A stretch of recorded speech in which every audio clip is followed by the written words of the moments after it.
Good morning.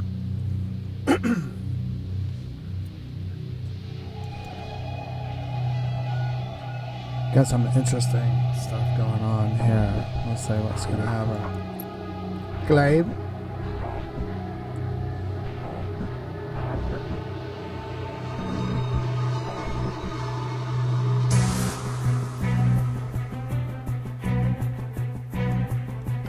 I'm working with these different layouts, trying to see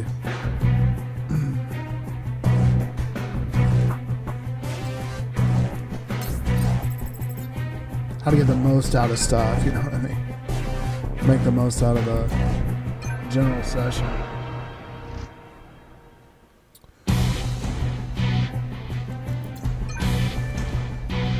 I'd been discussing doing this Manta fell to earth kind of TV wall sort of thing where you essentially have a bunch of screens and they're showing all these different programs all at the same time. Now currently what I have in this layout is I have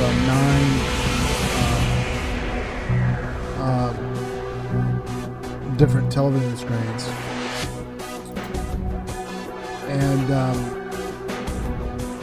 on the 9 screens, each screen has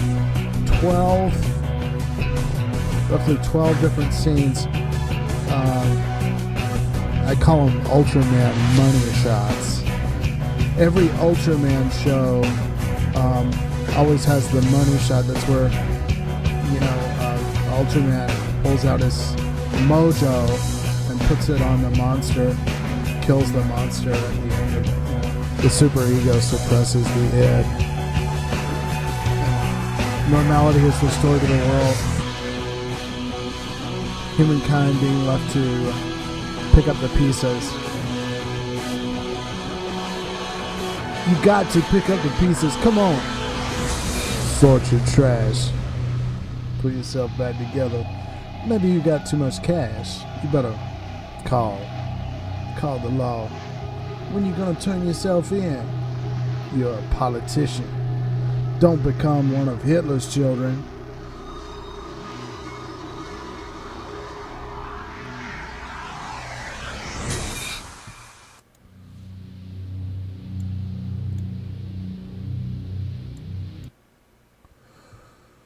All right, so that's my little warm up, and I'm gonna ideally the way this is gonna go is I'm gonna go into well, we got to get our book reading done, right? So that's gotta start, but right at the beginning here, I'm gonna hand it over to my friend Dave. Dave, take it away. There's a strain going, it looks like. Wow. And we're getting to... He's getting the modes. Getting to where we're like to another mode. Yeah, another mode. Right?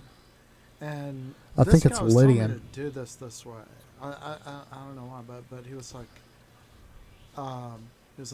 yeah, it's all gonna come together if you just listen to what I'm doing. Oh. And he was talking about,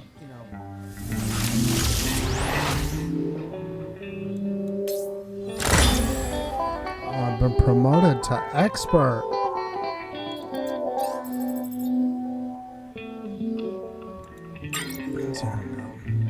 Fragment gun damage is increased.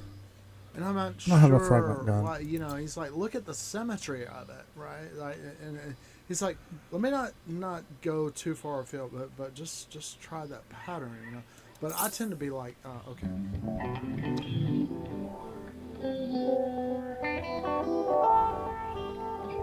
Right. So that's where I've been going like this. So let's do this in C. All right. In C.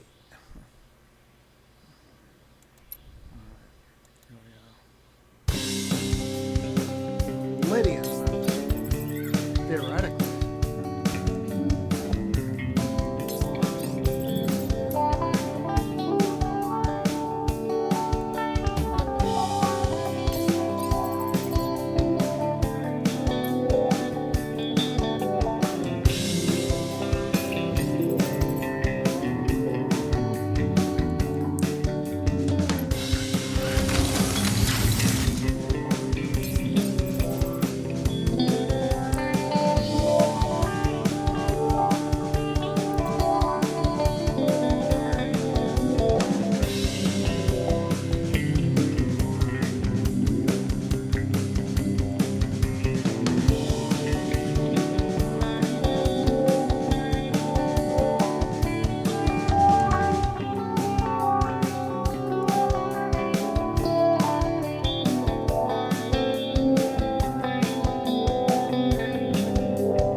the ready opportunity of giving themselves up to intemperance.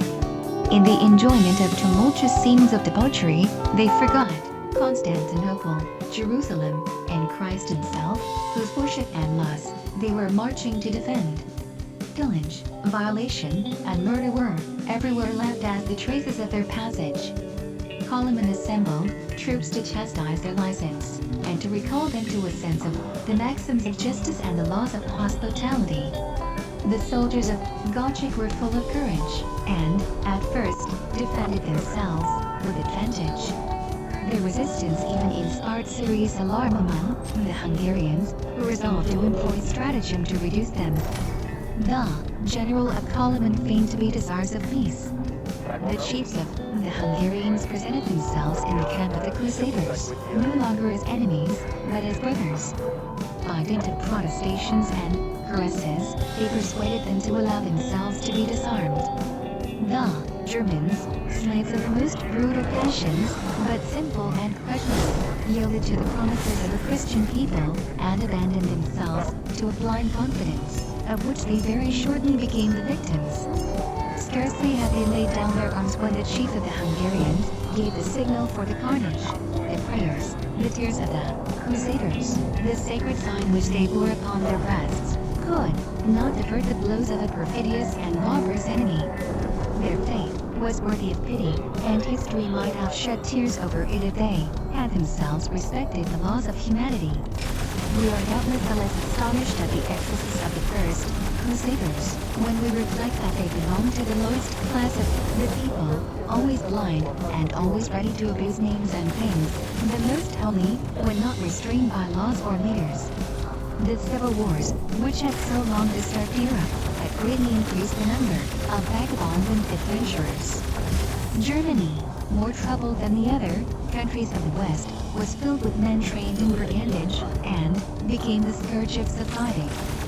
They almost often wrote themselves under the banners of the cross, and carried with them into a new expedition the spirit of license and revolt with which they were animated. There assembled on the banks of the Rhine and the Moselle a new troop of crusaders, more seditious, more undisciplined, even than those of Peter and Gottschalk. They had been told that the crusade procured the forgiveness of all sins, and in this persuasion they committed the greatest crimes with security. Animated by a fanatical pride, they believed themselves entitled to despise and ill-treat all who did not join in the holy expedition. The war they were about to wage appeared to them so agreeable to God, and they thought by to render such a signal service to the Church, that all the wealth of the earth would be scarcely sufficient to pay them for their devotion. Everything which fell into their hands appeared a conquest over the infidels, and became the just reward of their labors. No captain durst place himself at the head of this ferocious troop. 55. They wandered on in disorder, and obeyed none but those who partook their wild delirium. A priest named Faulkner, and a Count Amicio, who thought to expiate the wildness of his youth by the excess of his fanaticism, attracted by their declamations the attention and confidence of the new crusaders. These two chiefs were astonished that people should go so far to make war upon the Mussulmans, who kept up under their honor the tomb of Jesus Christ, whilst they loved him. He is a nation which had crucified its God. To inflame men's passions, still more, they took care to make heaven speak, and to support their opinions by miraculous visions. The people, for whom the Jews were everywhere an object of hatred and horror, had already shown themselves much too ready to persecute them. Commerce, which they almost alone carried on, had placed in their hands a great part of the gold then circulating in Europe. The sight of their wealth necessarily irritated the crusaders, who were, for the most part, reduced to implore charity of the faithful to procure the means for undertaking their voyage. It is probable, likewise, that the Jews, by their real race, insulted the enthusiasm of the Christians for the crusade. All these motives, joined to the thirst for pillage, lit up the fires of persecution. Amicio and Faulkner gave both the signal and the example. While their voice of furious multitudes spread themselves through the cities of the Rhine and the Moselle, massacring pitilessly all the Jews that they met within their passage. In their despair, a great number of these victims preferred being their own destroyers to awaiting certain death at the hands of their enemies. Several shut themselves up in their houses and perished amidst flames which they themselves had kindled. Some fastened large stones to their garments and precipitated themselves and their treasures into the Rhine or the Moselle. Others stifled their children at the breast, saying that they preferred sending them thus to the bosom of Abraham to see them given up to the fury of the Christians. Women and old men implored pity to assist them to die. All these wretched creatures calling upon death as earnestly as other men asked for life. In the midst of these scenes of desolation, history takes pleasure in doing justice to the enlightened zeal of the bishops of Worms, Trents, Meigs, and Spires, who raised the voice of religion and humanity, and opened their palaces as so many asylums for the Jews against the pursuit of murderers and villains. The soldiers of Venusia prided themselves upon their exploits, and scenes of carnage filled them with exultation. As proud as if they had conquered the Saracens, they set out on their march, loaded with booty, invoking the heaven they had so fully outraged. They were slaves to the most brutal superstition, and caused themselves to be preceded by a goat and a goose, to which they attributed something divine. 56. These mean animals at the head of the battalions were their chiefs, and shared the respect and confidence of the multitude with all those who furnished examples of the most horrible excesses. All people fled at the approach of these dreaded champions of the cross. Christians who met them on the route were forced to apply their zeal, whilst trembling for fear of becoming victims to it. This unrestrained multitude, without being acquainted with the people or the countries through which they had to pass, ignorant even of the disasters of those who had preceded them in this perilous career, advanced like a hurricane towards the plains of Hungary. Würzburg shut its gates upon them and refused them provisions. They were indignant that so little respect should be shown to the soldiers of Christ, and deemed it their duty to treat the Hungarians as they had treated the Jews. Würzburg, 57, situated on the Leitha, a river which flows into the Danube, was defended by marshes. The Crusaders crossed the river, cut down a forest, and formed a causeway, which conducted them close under the walls of the place. After some preparation, the signal was given, ladders were raised against the ramparts, and the general assault was begun. The besieged opposed a spirited resistance, and showered upon their enemies a tempest of darts and arrows, with torrents of boiling oil. The besiegers, encouraging each other, redoubled their efforts. Victory appeared to be about to declare for them, when suddenly several ladders yielded to the weight of the assailants, and tried down with them with all the parapets and the fragments of the towers that the rams had shaken. The cries of the wounded, and the rattling of the falling ruins, spread a panic among the Crusaders. They abandoned the half-destroyed ramparts, behind which their enemies trembled and retired in the greatest disorder. God himself, says William the Tired, spread terror through their ranks to punish their crimes, and to accomplish that would otherwise man. The impious man flies without being pursued. The inhabitants of Würzburg, astonished at their victory, at length quitted the shelter of their ramparts, and found the plain covered with the flyers, who had cast away their arms. A vast number of these furious beings, whom recently nothing could resist, allowed themselves to be slaughtered without resistance. Many perished, swallowed up in the marshes. The waters of the Danube and the Leitha were reddened with their blood, and covered with their bodies. The vanguard of this army met with the same fate among the Bulgarians, whose territories they had gained. In the seas and the plains, those unworthy crusaders found everywhere men as ferocious and implacable as themselves, who appeared to import the words of the historians of the times to have been placed upon the passage of the pilgrims as instruments of divine wrath. A very small number escaped the carnage.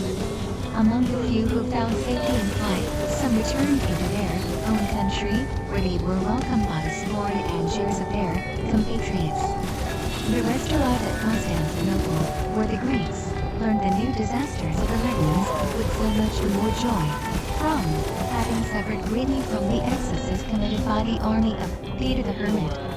This army, united to that of Walter, had received under its standard an accession of Pisans, Venetians, and Genoese, and might amount to about 100,000 combatants. The remembrance of their misery caused them for a time to respect the commands of the emperor and the laws of hospitality. But abundance, idleness, and the sight of the riches of Constantinople brought back to their camp license, insubordination, and a thirst for plunder. Impatient to receive the signal for war, they pillaged the houses, the palaces, and even the churches of the suburbs of Byzantium. To deliver his capital from these destructive guests, Alexis furnished them with vessels and transported them to the other side of the Bosphorus. Nothing could be expected from a band composed of a confused mixture of all nations and the wrecks of several undisciplined armies. A great number of the Crusaders, on quitting their country, had thought of nothing but accomplishing their vow and only sighed for the happiness of beholding Jerusalem. But these pious dispositions had all vanished on the route. Whatever may be the motive that brings them together, when men are not confined by any restraint, the most corrupted gain the ascendancy, and bad examples constitute the law. As soon as the soldiers of Peter had passed the straits, they considered all who met their enemies, and the subjects of the Greek emperor suffered much more than the Turks from their first exploits. In their blindness, they, alike superstition with license, and under the banners of the cross, committed crimes which made nature shudder. It behaved, that discord soon broke out amongst them, and retaliated upon them all the evils they had inflicted upon the Christians. They had established their camp in the fertile plains which bordered the Gulf of Nicomedia. Everyday parties strayed into the neighborhood and returned loaded with booty. The partition of the spoil excited frequent quarrels among them. The French, of an assuming and bantering character, attributed to themselves all the success of this commencement of the war, and treated the Italians and Germans with contempt. The latter separated themselves from the army, and under the conduct of the chief named Rinaldo, 59, advanced toward the mountains which border upon Mysia. There they rendered themselves masters of a fort, whose garrison they massacred, and although their troop was not numerous, and stood in great want of provisions, they were bold enough to await the army which was approaching to besiege them. They were not able to resist even the first attacks of the Turks, and were almost all put to the sword. Their general, and some few of his soldiers, only saved their lives by embracing the faith of Mohammed, and by taking a disgraceful oath to fight against the Christians. When the news of this disaster reached the camp of the Crusaders, it brought with it agitation and trouble. The French, who, a few days before, could not endure the Germans and the Italians, wept over their tragical fate, and were eager to march to avenge them. In vain Walter, who commanded them, represented to them that the Crusaders whose loss they deplored had fallen victims to their own imprudence, and their principal duty was to avoid their example. Nothing could restrain the impatience and the blind ardor of the soldiers. The latter believed that they already saw the Turks flying before them, and feared they should not be able to overtake them. Murmurs arose in the Christian army against the general whom they accused of want of courage, because he foresaw reverses. Skolnecticus. From murmurs they passed to revolt, and the order for departure and attack was forced from them by violence. Walter, calmly, followed a headstrong multitude, who marched in disorder towards Mysia, and whom the Turks would soon punish for the contempt with which they had treated the advice of their leaders. The Sultan of Mysia, foreseeing their imprudence, had concealed a part of his army in the forest, and waited for them with the rest of his troops in a plain at the foot of the mountain. After a march of some hours, in a country which was unknown to them, the Christians were unexpectedly attacked by the Turks, whom they believed to be in flight. They formed in haste, and at first defended themselves valiantly. But the enemy had the advantages of position and numbers, and they were soon surrounded on all sides, and completely routed. The carnage was horrible. Walter, who was worthy of commanding better soldiers, fell, pierced by 7 arrows. with the exception of 3,000 men, who took refuge in a castle close to the sea. The whole army perished in a single battle, and there soon remained no more of them than a confused heap of bones, piled up in the plains of Nicaea, as a deplorable monument to point out to other crusaders the road to the Holy Land. Such was the fate of that multitude of pilgrims who threatened Asia, and yet never beheld the places they went to conquer.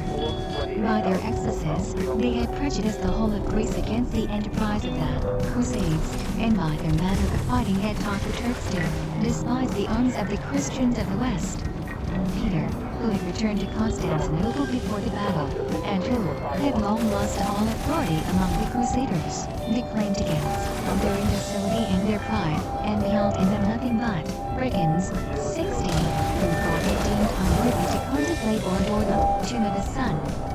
From that time it was quite evident that the apostle of the Holy War possessed no quality to enable him to act with his chief coolness, prudence, inflexible firmness, a lone good conductor, multitude whom so many passions impelled, and who listened to nothing but enthusiasm. Sent by Peter, after having prepared the great events of the crusade by his eloquence, lost in the crowd of pilgrims, played nothing but an ordinary part, and was in the end scarcely to be perceived in a war that was his work. Europe, without doubt, learned with terror and astonishment the unhappy and the 300,000 crusaders whom she had seen depart. But they who were to follow were not at all discouraged, and resolved to profit by the lessons which the disasters of their companions had given them. The West soon saw on foot armies more regular and more formidable than those which had been destroyed on the banks of the Danube and in the plains of Bithynia. When describing their march and their exploits, we are about to trace much novel pictures. Here the heroic spirit of the chivalry will display itself in all its splendor, and the brilliant period of the Holy War will commence. The leaders of the Christian armies which now quitted the West were already celebrated by their valor and their deeds. At the head of the great captains who commanded in this crusade, history, as well as poetry, must place Godfrey de Bouillon, 61, Duke of the Loire, Lorraine. He was of the illustrious race of the Counts of Bouillon, and descended on the female side from Charlemagne. From his earliest youth he had distinguished himself in the open war carried on between the Holy See and the Emperor of Germany. On the field of battle he had killed Rodolphe de Renfield, Duke of Swabia, to whom Gregory had sent the imperial crown. When the war broke out in Italy for the cause of the anti-Pope Anticlint, Godfrey was the first to enter the city of Rome, besieged and taken by the troops of Henry. He afterwards repented of having embraced a party which victory itself had not made triumphant, and which the greater part of Christendom considered sacrilegious. To expiate exploits condemned as useless by the spirit of his age, he made a vow to go to Jerusalem, not as a sinful pilgrim, but as a liberator. Contemporary history, which has transmitted his portrait to us, informs us that he joined the bravery and virtues of a hero to the simplicity of a Cenobite. 62. His prowess in fight and his extraordinary strength of body made him the pride of camps. Prudence and moderation tempered his valor. His devotion was sincere and disinterested. And in no instance during the Holy War did he employ his courage or inflict his vengeance but upon the enemies of Christ. Faithful to his word, liberal, affable, full of humanity, the princes and knights looked upon him as their model, the soldiers as their father, all were eager to fight under his standard. If he was not the leader of the crusade, as some writers pretend, he at least attained that empire which virtue bestows. Amidst their quarrels and divisions, the princes and barons constantly appealed to the wisdom of Godfrey, and in the dangers of war, his counsels became absolute orders. At the signal of the Duke of Lorraine, the nobility of France and the borders of the Rhine were prodigal of their treasures when preparing for the crusades. All things serviceable in war amounted to so exorbitant a price that the produce of an estate was scarcely sufficient to defray the equipment of a single knight. The women despoiled themselves of their most precious ornaments to furnish forth their sons and their husbands for the expedition. Many then, say the historians, who in other times would have suffered 1,000 deaths rather than give up their hereditary domains, either sold them for a low price or exchanged them for arms. Gold and steel appeared to be the only desirable objects in existence. Now appeared the stores of riches which had been concealed by fear or avarice. Ingots of gold, coin pieces, says the Abbé Gibbard, were to be seen in heaps in the tents of the principal crusaders, like the most common fruits in the cottages of villagers. Many barons, having neither land nor castles to sell, implored the charity of the faithful who did not take up the cross, and might hope to participate in the merits of the Holy War by assisting in the equipment of the crusaders. Some ruined their vassals. Others, like William, Viscount de Melun, 63, pillaged the burghs and villages to place themselves in a condition to combat the infidels. Godfrey de Bouillon, guided by more innocent piety, was content with alienating his domains. We read in Robert Godwin that he permitted the inhabitants of Metz to redeem their city, of which he was husband.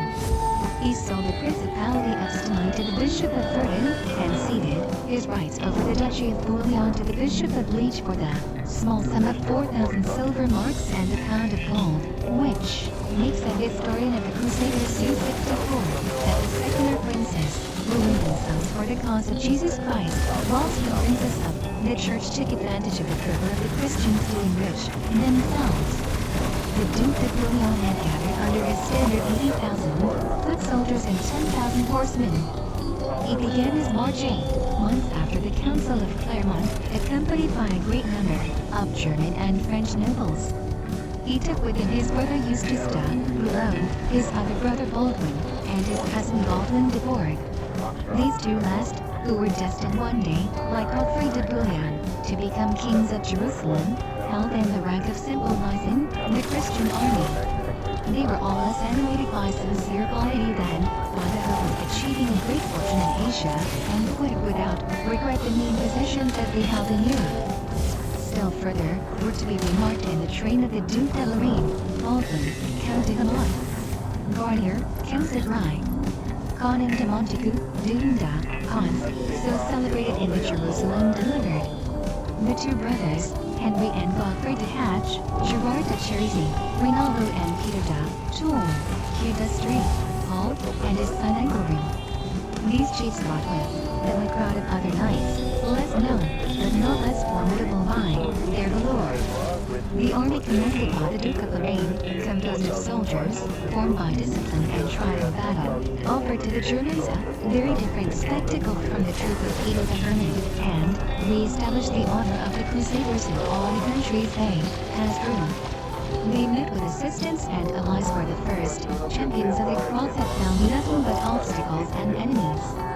Godfrey deplored the fate of those who had preceded him, without seeking to avenge their cause. The Hungarians and the Bulgarians, on their part, forgot the violences committed by the soldiers of Peter, Gottschalk, and Massimo. They admired the moderation of Godfrey, and offered up vows for the success of his arms. Whilst the Duke de Lorraine was advancing towards Constantinople, France was raising other armies for the Holy War. A few months after the Council of Clermont, the nobles of the kingdom assembled to deliberate upon the affairs of the crusade. In this assembly, held in the presence of Philip I, who had just been excommunicated, no one was opposed to or preached under the auspices of the Holy See. No one even thought of invoking policy either to moderate or direct the passions which agitated Europe. The cabinets of princes were as much infatuated as the multitude, and it may be said that the fortune of France took charge alone of these great events, which, though unfortunate at first, afterwards concurred to raise the monarchy which had fallen into ruins under the feeble successors of Charlemagne. Towards the middle of the 10th century, the chief of the Third Dynasty had consecrated the usurpation of the nobles, and to obtain the title of king, had almost abandoned the little that remained of the rights of the crown. Philip I, grandson of Hugh Capet, found that his dominions extended but little beyond Paris and Orleans. The rest of France was governed by the great vassals, of whom several surpassed monarchy, power, royalty. The only hope of the people against the oppressions of the nobles and the clergy was so feeble that we are at the present time astonished that it did not fall. So numerous were the difficulties, and the enemies that surrounded it on all sides. As the monarch was exposed to the censures of the church, it was an easy matter to lead his subjects to disobedience, and to legitimize any sort of revolt, by giving it the color of a sacred pretext. The crusade removed far from there all who could have taken advantage of the unhappy situation in which the kingdom was placed. It saved the country from a civil war, and prevented such sanguinary discords as had broken out in Germany under the reign of Henry and the pontificate of Gregory. Such were the considerations which might present themselves to the most enlightened men, and which must strike us more strongly than they would the contemporaries of Philip. 65. It would be difficult to believe that any one of the counselors of the King of France perceived, in all their extent, these salutary results of the crusade, which were recognized long after, and which have only been properly appreciated in the age in which we live. On the other hand, they had no conception that a war in which all the most dangerous passions should be brought into action would be accompanied by great misfortunes and calamitous disorders. Ambition, license, the spirit of enthusiasm, also much to be dreaded by the country, might also bring about the ruin of armies. Not one of the enemies of Philip, not one of those who remained at home, made this reflection. Everybody, as we have already said, they, who were of the party of the Holy See and they who adhered to royalty, allowed themselves to be carried along by the current of events, without either perceiving the causes of them or foreseeing their consequences. The most wise blindly follow that invisible destiny, which orders the world as it pleases, and makes use of the passions of men as of an instrument to accomplish its designs. In the superstitious age, the sight of a prodigy or of an extraordinary phenomenon had more influence over the minds of men than the oracles of wisdom or reason. 66. Historians inform us that whilst the barons were assembled, the moon, which was in eclipse, appeared of the color of blood. When the eclipse was over, its disk was surrounded by an unprecedented splendor. Some weeks after, says the Abbé Gibbard, the northern horizon was seen to be all on fire, and the terrified people rushed from the houses and cities, believing that the enemy was advancing, fire and sword in hand. These phenomena, with several others, were regarded as signs of the will of God, and presages of the terrible war about to be made in his name. They everywhere redoubled the enthusiasm for the crusade. Men who had hitherto remained indifferent now partook of the general delirium. All Frenchmen called to the profession of arms, and who had not yet taken the oath to fight against the infidels, used now to take the cross. The men of the Vermont boys marched with the subject of Philip under the colors of their conqueror, a young prince whose brilliant qualities had been much admired by the court. Proud of being a brother of the King of France and the first of the French knights, he distinguished himself by his bravery and the ostentation of his manners. He displayed invincible courage in the field of battle, but allowed himself to be too easily overcome by flattery, and was wanting in perseverance in reverses. Although fortune was not too kind to him, not one of the heroes of the crusade exhibited more honorable and disinterested intentions. If he had not merited by his exploits the surname of Great which history has given him, he would have obtained it for having only listened to his zeal, and for having sought nothing but glory in a war which offered kingdoms to the ambition of princes and simple knights. Robert, surnamed Porthos, Duke of Normandy, who led his vassals to the Holy War, was the eldest son of William the Conqueror. He joined in noble qualities some of the faults that most reprehensible in a prince. He could not, even in his early youth, hinder paternal authority, but drawn away more by a desire for independence than by a real ambition, after having made war against his father for the sake of reigning in Normandy, he neglected the opportunity of ascending the throne of England on the death of William. His levity, his inconstancy, and his weakness caused him to be despised both by his subjects and his enemies. His profusion ruined his people, and reduced him, if we may credit the monk Oderic Vidal, to a condition bordering upon absolute poverty. The historian I have just quoted relates a trait, which, although difficult to be believed, at the same time describes both Robert and the age he lived in. He was often compelled to remain in bed for want of clothes, and frequently was absent from mass because his nudity prevented him from assisting at it. It was not an ambition for conquering kingdoms in Asia, but his inconstant, chivalric disposition that made him assume the cross and take up arms. The Normans, a wandering and warlike people, who had made themselves remarkable among all the nations of Europe for their devotion to pilgrimages, hastened in crowds to his banner. As Duke Robert had not the means of providing for the expenses of an army, he plunged Normandy with his brother William Rufus. William, whom his age accused of impiety, and who laughed at the knight-errantry of the Crusaders, seized with joy the opportunity of governing a province which he hoped one day to unite to his kingdom. He levied taxes upon the clergy, whom he did not like, and caused the silver plate of the churches to be melted to pay the sum of 10,000 silver marks to Robert, who set out for the Holy Land, followed by almost all the nobility of his duchy. Another Robert, Count of Flanders, placed himself at the head of the Frisons and the Flemings.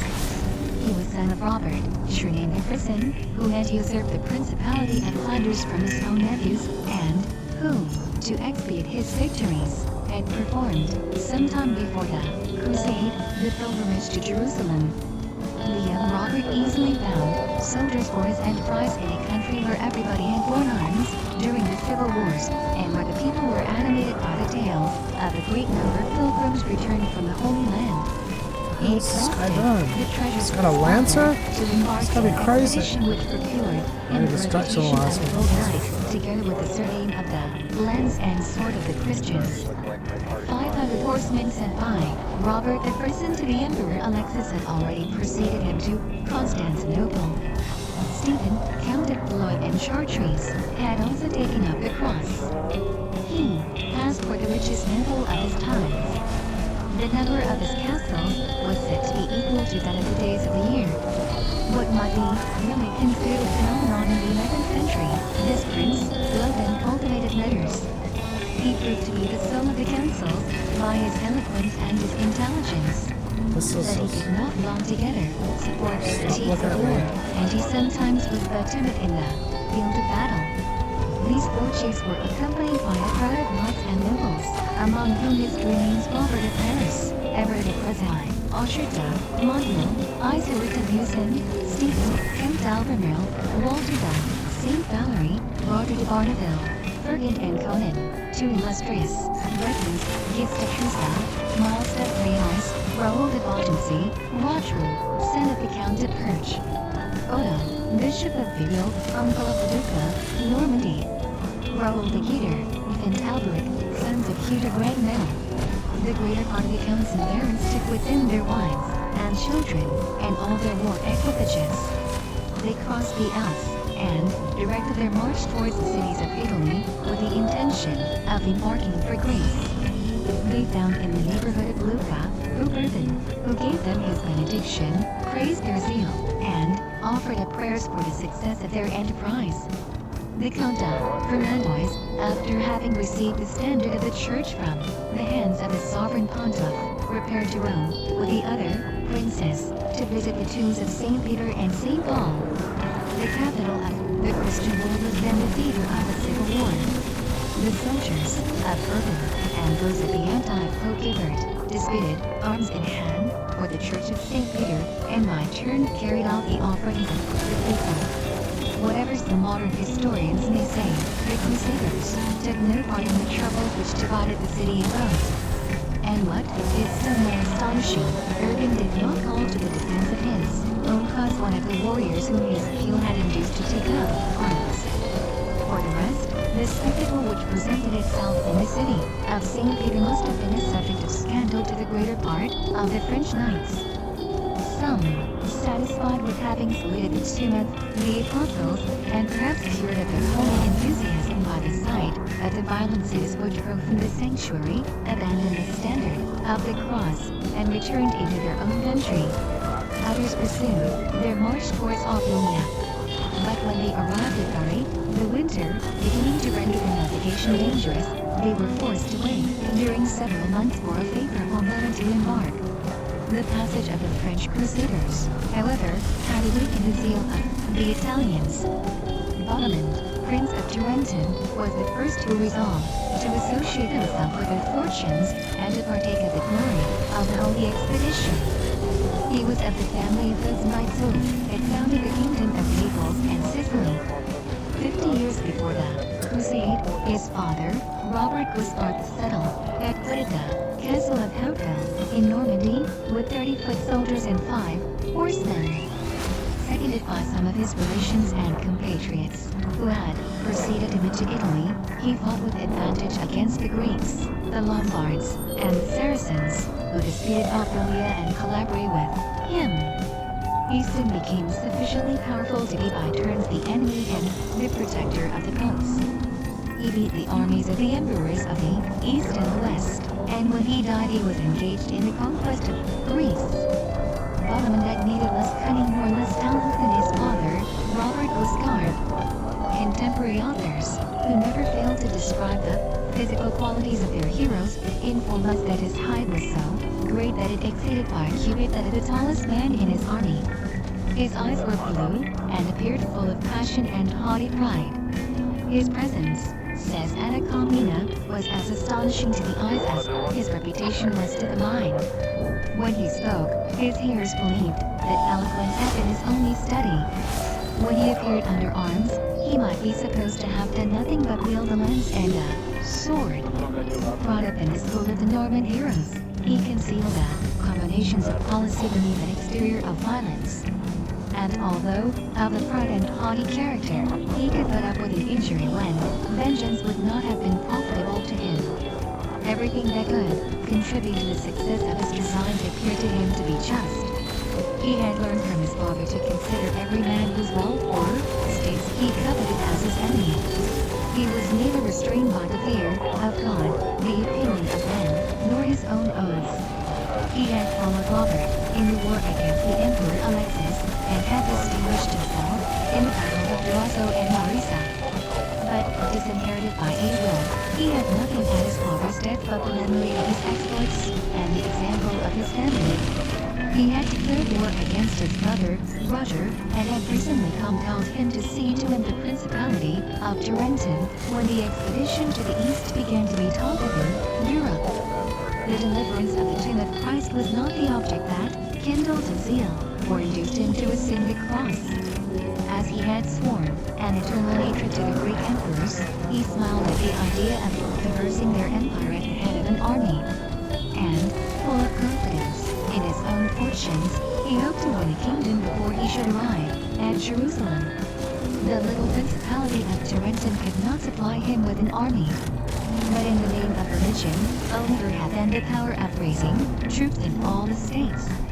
Enthusiasm for the crusade soon seconded his projects, and brought a great number of warriors to his standard. He had accompanied his brother and his uncle Roger to the siege of Amalfi, a flourishing city which refused with contempt the protection of the new masters of Apulia and Sicily. Bohemond, who knew well how to speak in proper season the language of enthusiasm, and to conceal his ambition beneath the colors of religious fanaticism, preached himself the crusade in the army of the besiegers. He went among the soldiers, talking of the princes and the great captains who had taken the cross. He spoke to the most pious warriors of the religion which was to be defended, and exalted before others the glory and fortunes which would crown their exploits. The army was won over by his discourses, and the camp soon resounded with the cry that is the will of God. It is the will of God. Bohemond congratulated himself in secret on the success of his eloquence, and tore his coat of arms into strips, of which he made crosses, and ordered his officers to distribute them among the soldiers. There now only wanted a chief to command the Holy Expedition, and the new Crusaders came to solicit the Prince of Tarentum to place himself at their head. Bohemond appeared at first to hesitate. He refused the which ardently desire, and the soldiers assembled around him redoubled their solicitations. At length he seemed to yield to their importunities and obey their will. Instantly eagerness and enthusiasm become more animal and more general. In an incredibly short space of time the whole army swore to follow him into Palestine. Roger was obliged to raise the siege of Amalfi, and the happy Bohemond gave himself up entirely to the preparations for his voyage. A short time after he embarked for the coasts of Greece with 10,000 horsemen and 20,000 foot. Every illustrious knight of Apulia and Sicily followed the Prince of Tarentum. With him marched Richard, Prince of Salerno, and Ranulf, his brother, Herman de Coney, Robert de Hans, Robert de Sourdevil, Robert the son of Tristan, Lord of the Chartres, and Humphrey de Montagu. All these warriors were celebrated for their exploits, but no one amongst them was more worthy to attract the attention of posterity than the great Tancred. 67. Although he belonged to a family in which ambition was hereditary, he was fired by no other passion than a desire to fight against the infidels. Piety, glory, and perhaps his friendship for Bohemond alone led him into Asia. His contemporaries admired his romantic pride and his haughty austerity. He yielded to no superiority but that of virtue, with the exception of occasional submission to the power of beauty. A stranger to all the motives and interests of policy, he acknowledged no other law but religion and honor, and was always ready to die in their cause. The annals of chivalry present no model more accomplished. Poetry and history have united to celebrate him, and both have heaped upon him the same praises. The Crusaders from the southern provinces of France had marched under the command of Ademar de Montal and Raymond, Count de Saint-Gilles and Toulouse. Bishop Ademar acted as the spiritual chief of the crusade. His title of apostolic legate and his personal qualities earned for him in the Holy War the confidence and respect of the pilgrims. His exhortations and his counsels contributed greatly to the maintaining of order and discipline. He consoled the Crusaders in the reverses, he animated them amidst dangers. Clothed at the same time with the insignia of a pontiff and the armor of a knight, he exhibited in the tent a model of the Christian virtues, and in the field often gave proofs of undaunted valor. Raymond, who marched with Ademar, had had the glory of fighting in Spain by the side of the Cid, and of conquering several times the Moors under Alphonse the Great, who had bestowed his daughter Elvira upon him in marriage. His vast possessions on the banks of the Rhone and the Dordogne, and still more his exploits against the Saracens, rendered him one of the most remarkable among the great leaders of the Crusade. Age had not extinguished in the Count of Toulouse either the ardor or the passions of youth. Hasty and impetuous, of a character haughty and inflexible, he had less ambition to conquer a kingdom than to make every will bend beneath his own.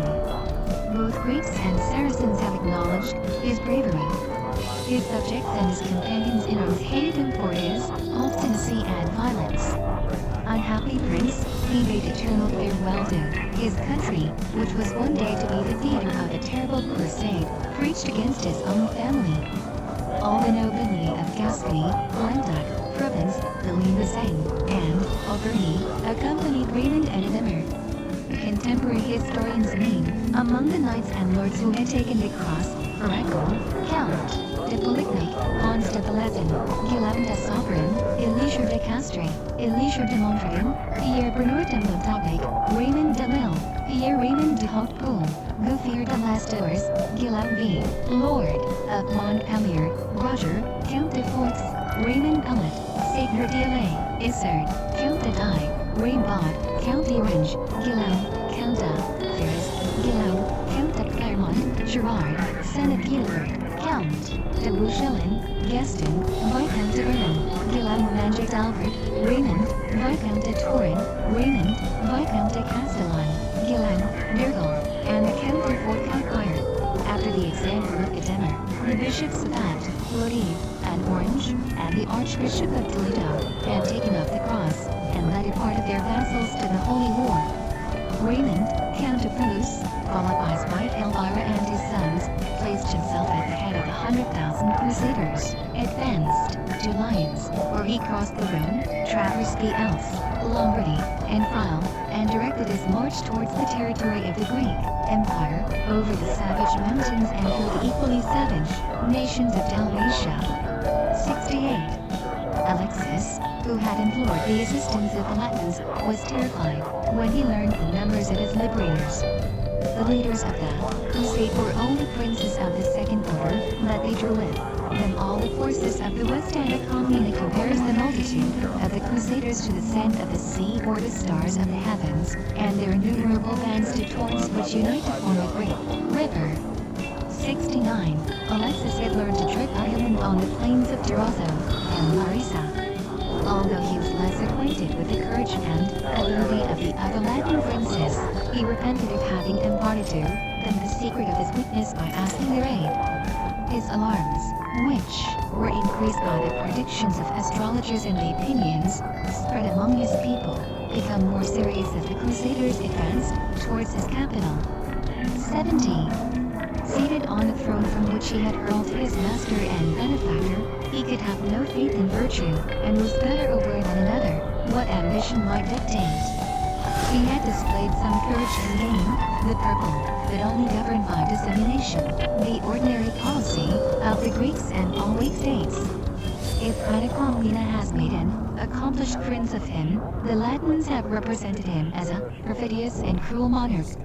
Impartial history, which alike rejects the exaggerations of eulogy or satire, can see nothing in Alexis but a weak ruler of a superstitious character, led away much more by love of vain splendor in display than by any passion for glory.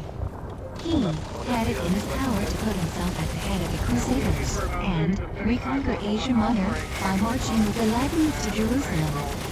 This great enterprise alarmed his weakness. His timid prudence made him believe that it would be sufficient to deceive the Crusaders to have nothing to fear from them, and to receive the vain homage from them in order to profit by their victories. Everything appeared good and just to him which would assist in extricating him from a position of which his policy increased the dangers, and which the unsteadiness of his projects made every day more embarrassing. The more earnestly he, indeed, were to inspire confidence, the more suspicious he rendered his good faith. By seeking to inspire fear, he discovered all the alarms which he himself experienced. As soon as he had notice of the march of the princes of the crusade, he sent them ambassadors to compliment them and to penetrate their intentions. In the meanwhile, he placed troops everywhere to harass them on their passage. The Count of Vermandois, cast by tempest on the shores of Epirus, received the greatest honors from the governor of Durazzo, and was led a prisoner to Constantinople by the orders of Alexis. The Greek emperor hoped that the brother of the king of France would become, in his hands, a hostage that might protect him from the enterprises of the Latins. But he only awakened suspicion and provoked the hatred of the leaders of the crusade. Godfrey de Bouillon had arrived at Philippopoli when he heard of the captivity of the Count of Vermandois. He sent to the emperor to demand instant reparation for this outrage. And as the deputies reported but an unfavorable answer, he restrained neither his own indignation nor the fury of his army. The lands through which they passed were treated as an enemy's country, and during 8 days the fertile plains of Thrace became the theater of war. The crowd of Greeks who fled towards the capital soon informed the emperor of the terrible vengeance of the Latins. Alexis, terrified at the fruits of his own policy, implored the pardon of his prisoner, and promised to restore him his liberty when the French should have arrived at the gates of Constantinople. This promise pleased Godfrey, who caused the war to cease, and resumed his march, treating the Greeks everywhere as friendly allies. In the meanwhile, Alexis employed every effort to obtain from the Count of Vermandois the oath of obedience and fidelity, hoping that his submission would be that of the other princes of the crusade, and that he should have less to fear from their ambition if he could reckon them in the number of his vassals. The brother of the king, a prince, who, on arriving in the territories of the empire, had written letters filled with pride and ostentation, could not resist the caresses and presence of the emperor, and took all the oaths that were required of him. On the arrival of Godfrey, he appeared in the camp of the Crusaders, who rejoiced at his deliverance, but could not pardon him for having yielded sufficient to the monarch. Cries of Landmines everywhere. rose around him when he endeavored to persuade Godfrey to follow his example. The more gentle and submissive he had shown himself in his captivity, the more strong became the opposition and resistance to the will of the emperor of his companions, who had drawn their swords to avenge the insult offered to him. Alexis refused them provisions and thought to reduce them by famine. But the Latins were accustomed to obtain all they wanted by violence and victory. At the signal of their leader, they dispersed themselves over the surrounding country, pillaged the villages and the palaces near the capital, and, by force, brought abundance to their camp. This disorder lasted several days. But the festival of Christmas was approaching, and the epoch of the birth of Christ revived generous sentiments in the breasts of the Christian soldiers in the place. Godfrey. Advantage was taken of these feelings to bring about peace. The emperor granted provisions, and the crusaders sheathed their swords. But it was impossible for harmony to subsist long between the Greeks and the Latins. The Latins haughtily boasted of having come to the rescue of the empire. On all occasions they spoke and acted as masters. The Greeks despised the barbarous courage of the Latins, and placing all their glory in the refinement of their manners, believed that they disgraced the language of Greece when pronouncing the names of the warriors of the West. The rupture which had for a long time subsisted between the churches of Rome and Constantinople increased the antipathy which the difference of manners and customs had given birth to. On both sides anathemas were launched, and the theologians of Greece and Italy detested each other more than they detested the Saracens. The Greeks, who employed themselves in nothing but vain subtleties, had never been willing to place in the list of martyrs those who had died fighting against the infidels. They abhorred the martial character of the Latin clergy, boasted that they possessed in their capital all the relics of the East, and could not understand what they could be going to seek at Jerusalem. On their side, the Franks could not pardon the subjects of Alexis for not partaking in their enthusiasm for the crusade, and reproached them with a culpable indifference for the cause of God. All these motives of discord and hatred provoked frequent scenes of violence, in which the Greeks displayed more perfidy than courage, and the Latins more humor and moderation. Throughout all these divisions, Alexis constantly sought to obtain from Godfrey the oath of obedience and fidelity. Sometimes he employed protestations of friendship, sometimes he threatened to exercise powers that he did not possess. Godfrey braved his menaces, and placed no faith in his promises. The Imperial and the Latin troops were twice called to arms, and Constantinople, badly defended by its soldiers, had cause to fear beholding the standard of the Crusaders floating over its walls. The report of these serious quarrels conveyed joy to the heart of Bohemond, who had just landed in Durazzo. He believed the time was come to attack the Greek Empire and to divide the spoils. He sent envoys to Godfrey to invite him to take possession of Byzantium, promising to join him with all his forces for the prosecution of this great enterprise. But Godfrey did not forget that he had taken up arms for the defense of the home of Febuker, and rejected the proposal of Bohemond, reminding him of the oath he had taken to fight against the infidels.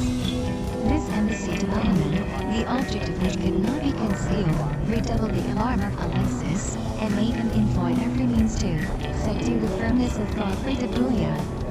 He sent his own son as a hostage to the army of the Crusaders. From that time all mistrust was dissipated. The princes of the West swore to respect the laws of hospitality, and repaired to the palace of Alexis. They found the emperor surrounded by a splendid court, and entirely occupied in endeavoring to conceal his weakness under an exterior of vain magnificence. The chief of the Crusaders, and the princes and knights who accompanied him in an apparel on which showed the martial luxury of the West, bowed before the throne of the emperor, and bent the knee to a mute and motionless majesty. After this ceremony, during which the Greeks and the Latins must have afforded each other a strange spectacle, Alexis adopted Godfrey for his son and placed the empire under the protection of his arms. The Crusaders engaged to replace the cities they had taken belonging to the empire in the hands of the emperor, and to pay him homage for the other conquests they might make. Alexis, on his part, promised to aid them by land and by sea, to furnish them with provisions, and to share the perils and the glory of their expedition. Alexis considered this homage of the Latin princes as a victory. The leaders of the Crusaders returned beneath their tents, for his gratitude loaded them with presents. Whilst Godfrey caused it to be proclaimed in his army by sound of trumpet that the most profound respect for the emperor and the laws of Constantinople should be preserved, Alexis ordered all his subjects to carry provisions to the Franks and to observe the laws of hospitality. The alliance they had just made appeared to have been sworn to in good faith on both sides. But Alexis could not destroy the prejudices the Greeks entertained against the Latins, nor could Godfrey restrain the turbulent multitude of his soldiers. Besides, the Emperor of Byzantium, although he might feel reassured as to the intentions of the Duke of Lorraine, still dreaded the arrival of Bohemond and the union of several large armies in the neighborhood of his capital. He engaged Godfrey to pass with his troops over to the Asiatic shore of the Bosphorus, and turned his attention to whatever means his policy could suggest to abate the pride, and even to diminish the powers of the other Latin princes who were marching towards Constantinople. The Prince of Tarentum was advancing through Macedonia, now listening to the harangues of deputies from Alexis, and now contending with the troops which opposed his passage. Several provinces and several cities had been ravaged by the Italian and Norman crusaders, when their chief received an invitation from the emperor to precede his army and come to Constantinople. Alexis made vehement protestations of friendship, in which the latter placed no faith, but from which he hoped to reap some advantage. He, on his part, declared his good feeling, and went to meet Alexis. The emperor received him with a magnificence proportionate to the fear he entertained of his arrival. These two princes were equally skilled in the arts of seducing and deceiving. The greater cause they had to complain of each other, the warmer were their protestations of friendship. They complimented each other publicly on their victories, and concealed their suspicions, and perhaps their contempt, under an exterior of reciprocal admiration. Both unscrupulous on the subject of oaths, Alexis promised vast domains to Bohemond, and the Norman hero swore without hesitation to be the most faithful of the vassals of the emperor. Robert, Count of Flanders, the Duke of Normandy, and Stephen, Count of Chartres and Blois, as they arrived at Constantinople, rendered their homage in their turn to the Greek emperor, and received, as others had done, the reward of their submission. The Count of Toulouse, who arrived last, at first answered the messengers of Alexis that he was not come into the east to seek a master. The emperor, to bend the pride of Raymond and his provincials, was obliged to stoop to them. 71. He flattered by turns their avarice and their vanity, and took more pains to show them his treasures than his armies. In states in their decay it is not uncommon for wealth to be mistaken for power, and the prince believes he reigns over all hearts as long as he possesses the means of collecting them. Ceremonial was, besides, at the court of Constantinople, the most serious and the most important of all things. But whatever value may be attached to vain formulae, we cannot but be astonished to see warriors so haughty, who went to conquer empires, on their knees before a prince who trembled with the fear of losing his own. They made him pay dearly for an uncertain and transient submission, and not unfrequently contempt was apparent through their outward marks of respect. During a ceremony in which Alexis received the homage of several French princes, Count Robert of Paris advanced to seat himself by the side of the emperor. Baldwin of Hainaut pulled him by the arm, and said, "You should remember, when you are in a foreign country, you ought to respect its customs." "True," replied Robert. No. "This is a pleasant clown who was seated, whilst so many illustrious illustrious captains are standing. Alexis was desirous of having his words explained to him, and when the counts were gone, he retained Robert and asked him what were his birth and country. I am a Frenchman, replied Robert, and the most illustrious rank of nobles. I only know one thing, and that is, that, in my country there is a place near a church to which all repair who burn with a desire to signalize their valor. I have often been there, without anybody yet having dared to present himself before me. The Emperor took care not to accept this kind of challenge, and endeavored to conceal his surprise and vexation by giving some useful advice to the daring warrior. If you waited then, said he, without meeting enemies, you are now going where you will find enough to satisfy you. But do not put yourself either at the head or the tail of the army. Remain in the center. I have learned how to fight with the Turks, and that is the best place you can choose. The policy of the Emperor, however, was not without effect. The pride of a great number of the counts and barons was not proof against his caresses and his presence. There still exists a letter which Stephen of Blois addressed to Adela, his wife, in which he felicitates himself on the welcome he had received at the court of Byzantium. After having described all the honors with which he had been received, he exclaims, whilst speaking of Alexis, truly, there is not at this time such a man beneath the heavens. Bodeman could not have been less struck with the liberality of the Emperor. At the sight of an apartment filled with riches, there is here, said he, with the Wells Fargo Active Cash credit card, earn unlimited 2% cash back on purchases you want, like dance lessons, tent of the ambitious and on what you Bodeman, need, who was like first memory agreed foam from the and kind suits. of That's modesty, real. and finished by accepting them with joy. He went so far as to demand the title of Grand Domestic or General of the Empire of the East. Alexis, who had himself held that dignity, and who knew that it was the road to the throne, had the courage to refuse him, and contented himself with promising the office to the future services of the Prince of Tarentum. Thus the promises of the Emperor retained for a short period the Latin princes under his laws. By his skillfully distributed favors and flatteries he created a spirit of jealousy among the leaders of the crusade. Raymond de Saint-Jean declared himself against Bohemond, whose projects he revealed to Alexis.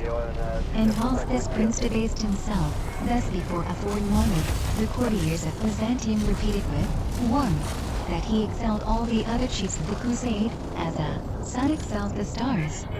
The Franks, so dreaded in the field of battle, were powerless against the skill and address of Alexis, and could not sustain their advantage amidst the intrigues of a dissolute court. Unabated Byzantium might become otherwise dangerous for the Crusaders. The spectacle of the luxury of the East, which they beheld for the first time, was calculated to corrupt them. The Christian knights, according to the report of the historians of the times, were never weary of admiring the palaces, the splendid edifices, the riches, and perhaps the beautiful Greek women, of whom Alexis had spoken in his letters addressed to the princes of the West. Tancred alone, inflexible to all solicitations, would not expose his virtue to the seductions of Byzantium. He deplored the weakness of his companions, and, followed by a small number of knights, hastened to quit Constantinople, without having taken the oath of fidelity to the Emperor. The departure and resistance of Tancred disturbed the joy which the success of his policy had given Alexis. He applauded himself for having softened, by his presence, the principal leaders of the crusade. But he did not so entirely depend upon his means of corruption as to be perfectly free from apprehension. Every day brought new crusaders, whom he must seduce and load with presents. The very riches he displayed to them might, in the end, awaken their ambition and inspire them with most fatal designs. He felt by no means secure against their enterprises until all the armies of the West were on the other side of the Bosphorus. There, without the power of insulting the capital of the empire, they turned all their attention to their preparations for the war against the Saracens. As the Crusaders advanced across the plains of Bithynia, they saw, seeking refuge in their tents, several soldiers of Peter's army, who, having escaped from the sword of the Saracens, had lived concealed in the mountains and forests, They were clothed in the rags of misery, and, with lamentations and tears related the disasters of the first army of the Christians. On the east they pointed to the fortress in which the companions of Rinaldo, pressed by hunger and thirst, had surrendered to the Turks, who had massacred them all. Near to that they showed them the mountains, at the foot of which had perished Walter and his whole army. Everywhere the Crusaders encountered the remains of their brethren. Everywhere they found reason to deplore the imprudence and disasters of the first soldiers of the cross. But nothing affected them so deeply as the sight of the camp in which Walter had left the women and the sick, when he was forced by his soldiers to advance to the city of Nicaea. There the Christians had been surprised by the Mussulmans at the moment the priests were celebrating the sacrifice of the Mass. Women, children, old men, all whom weakness or sickness detained in the camp, pursued to the foot of their altars, had been either borne away into slavery or slaughtered by a pitiless enemy. The remembrance of so great a calamity stifled discord, silenced ambition, and rekindled zeal for the deliverance of the holy places.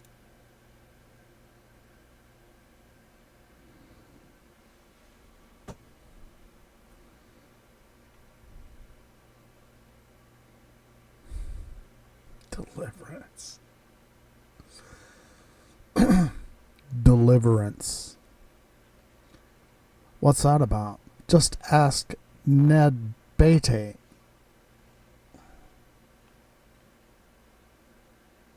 Alright. So, yeah. Made it. We are... It's time for me to get coffee and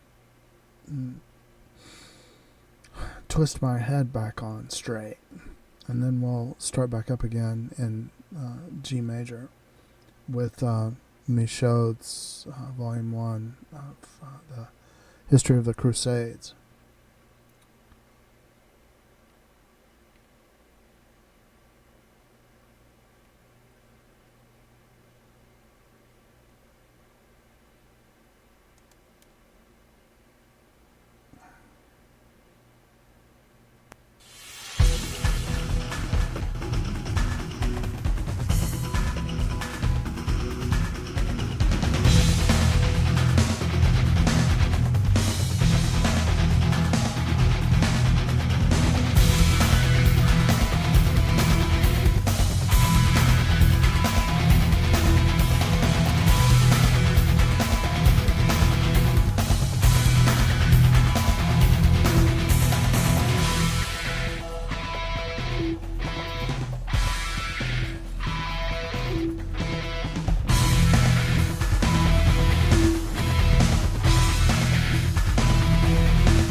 here we are.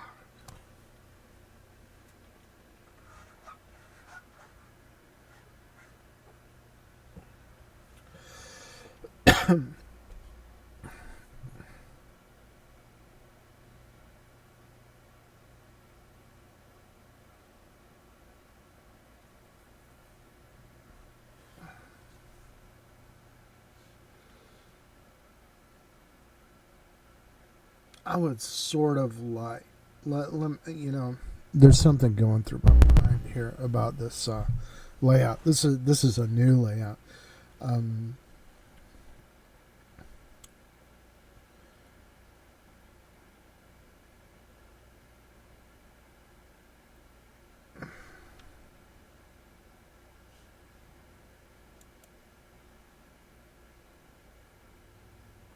There's stuff missing. There we go.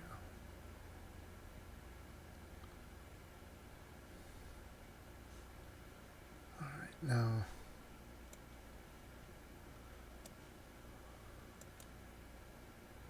yeah, see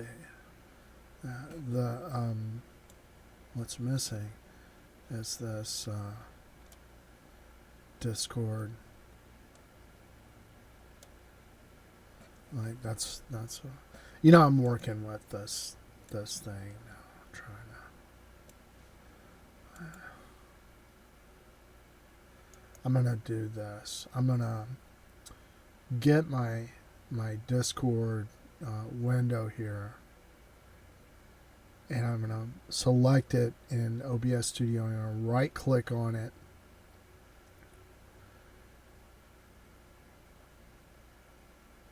And I'm looking for transform, and I'm going to copy the transform, and I'm going to see if I can get my guitar window and paste transform.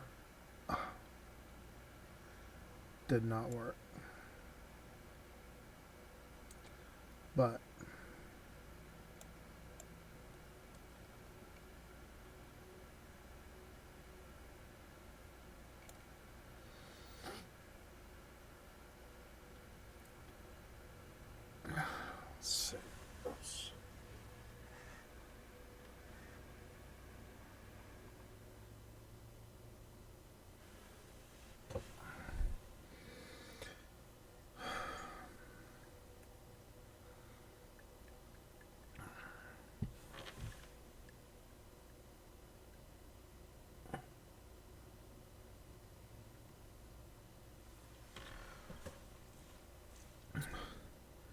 I've got a lot more light back there right now because it's got the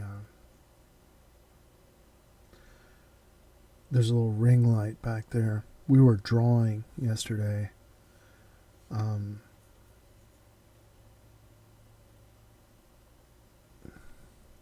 It's funny. I like a dark space, and my daughter does too. And I try to explain to my wife about color saturation and how the brighter the light is, how your experience of color saturation falls, right? But like if your eyes are dilated or whatever, this big aperture coming in your light, then when the light is lower, you adjust to it and you experience a richer color environment. And I've never been able to explain it to her. And finally, I think about things like this as a teacher, how to get things across. And see, English is not her first language. And finally it dawned on me that she has no idea in terms of color what saturation is. And I have yet to come up with a good explanation of it. She, for example, tends to turn on very bright blue spectrum cold light when she wants to look at something. That's the way that she looks at it. And things look ugly under that kind of light. And but she would get Like when I photograph books for our bookstore, yeah, I put the light, I put warm light and lower light and bigger aperture, so the color, the richness of the saturation is something that you experience. And she says that that's not reality. Reality is when I blast it with a blue light, like in a hospital or something like that. That's what it really looks like. Well, only in your world, right? People like some people experience things in a color saturated world because they prefer low light. Anyway, it's something I need to work on explaining. Oh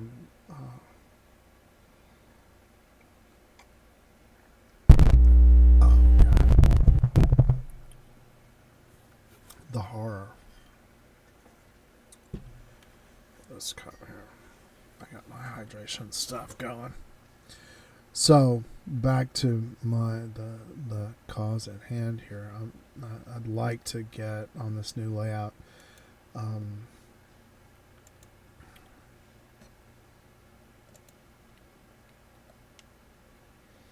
Another one of these overlays on the YouTube camera. So if I bring that in,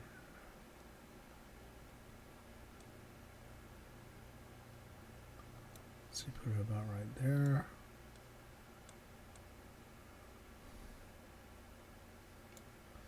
All right, now, let's see.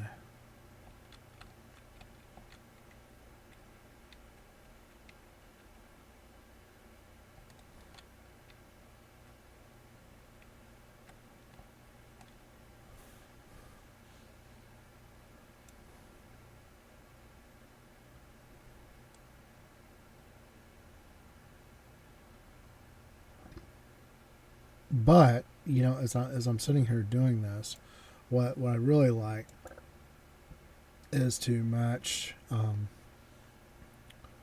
the transform of these overlays. So I'm doing a paste transform. That doesn't work either. There's something. What I did is I selected the group, and the group transform is not quite the same.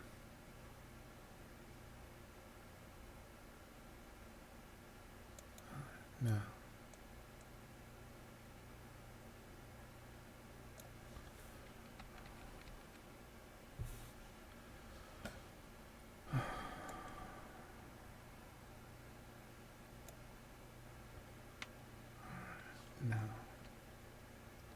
I want to get this overlay together, and I want to create a group. I'm selecting this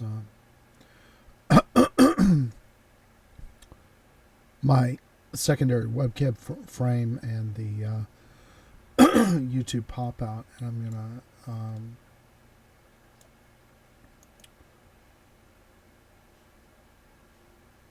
group them as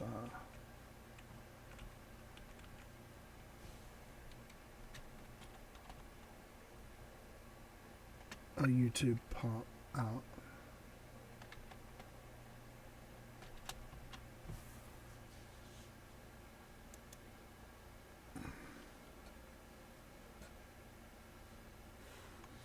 Now that I have a group, what I'm going to try to do is copy the transforming in of the other group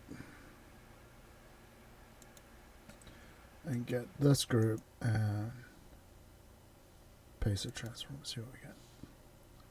No, it still doesn't work.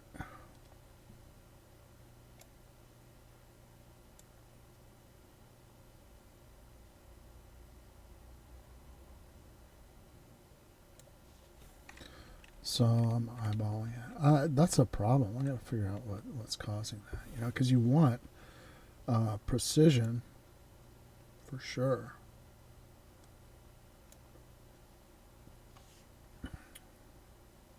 see what we got. Back again, music stream. Okay, we're gonna try a different pick, and yeah, hopefully it's gonna go okay. So G major, there it is, and start with Ionian.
Filled with water, surrounded the place. 370 towers of brick or stone protected the double enclosure of its walls, which were wide enough for the passage of a chariot.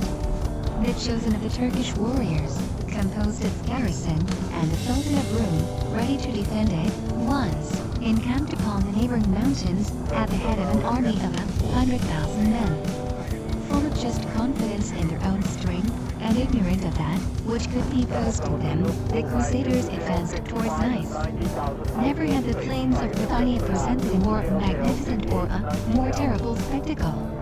The numbers of the Crusaders exceeded the population of many great cities of the West, and were sufficient to cover the largest plains.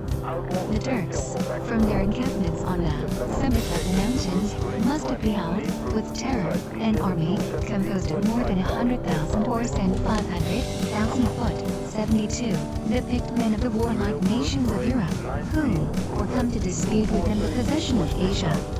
73.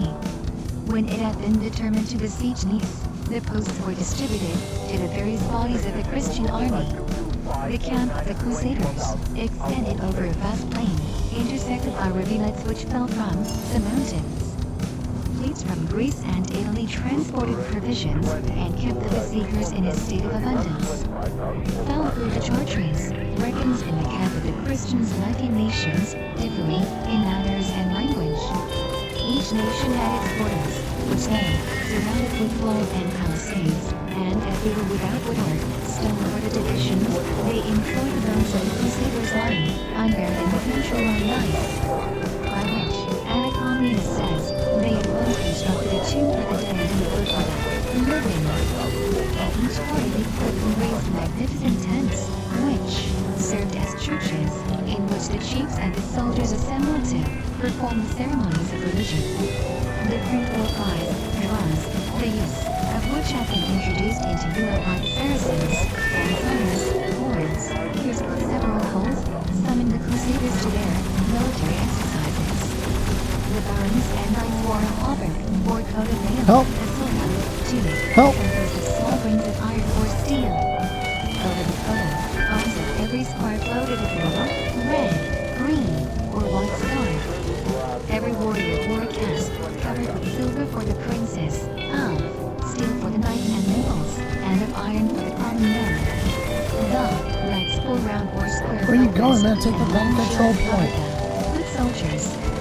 The arms of floating icon crusaders were the Stupid guy. the If you had sword, got on a it. species of knife, a Help, mirror, I can't, all I'm from the frozen. territory, Help the me. club, the masked with which a warrior could, at a single blow, Stupid strike bot. an enemy to the earth. The sling, from which were thrown stones and balls of lead.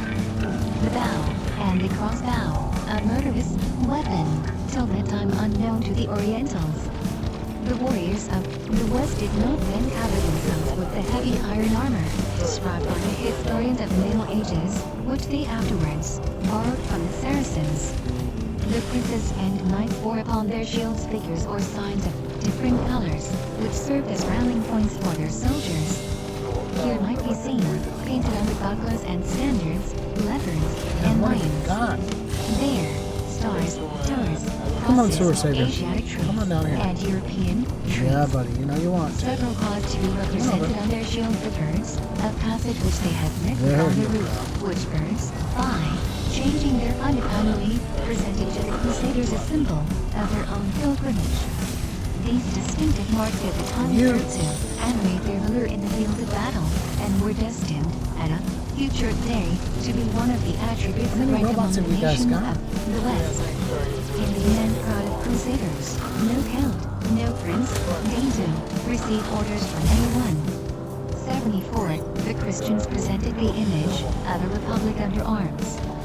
This republic, in which everything appeared to be in common, recognized no other law but that of honor, no other type but that of Please religion. don't kill me. So great Please was their save zeal me. that chiefs performed the duties of common men, and the latter required no signal to rush to victory or encounter death. The priests passed continually amongst the ranks to recall to the Crusaders the maxims of scriptural morality. Their discourses were not thrown away. For, if we may credit contemporary authors, who seldom spare the champions of the cross, the conduct of the Christians during the siege of Nice offered nothing but examples of warlike virtue and subjects Just a of roll. edification. In the first days of the siege, the Christians made several assaults, in which they uselessly displayed prodigies of valor. Khalid Arslan, who had placed both his family and his treasures in Nice, animated the garrison by his letters, and resolved to spare no efforts to support the besieged.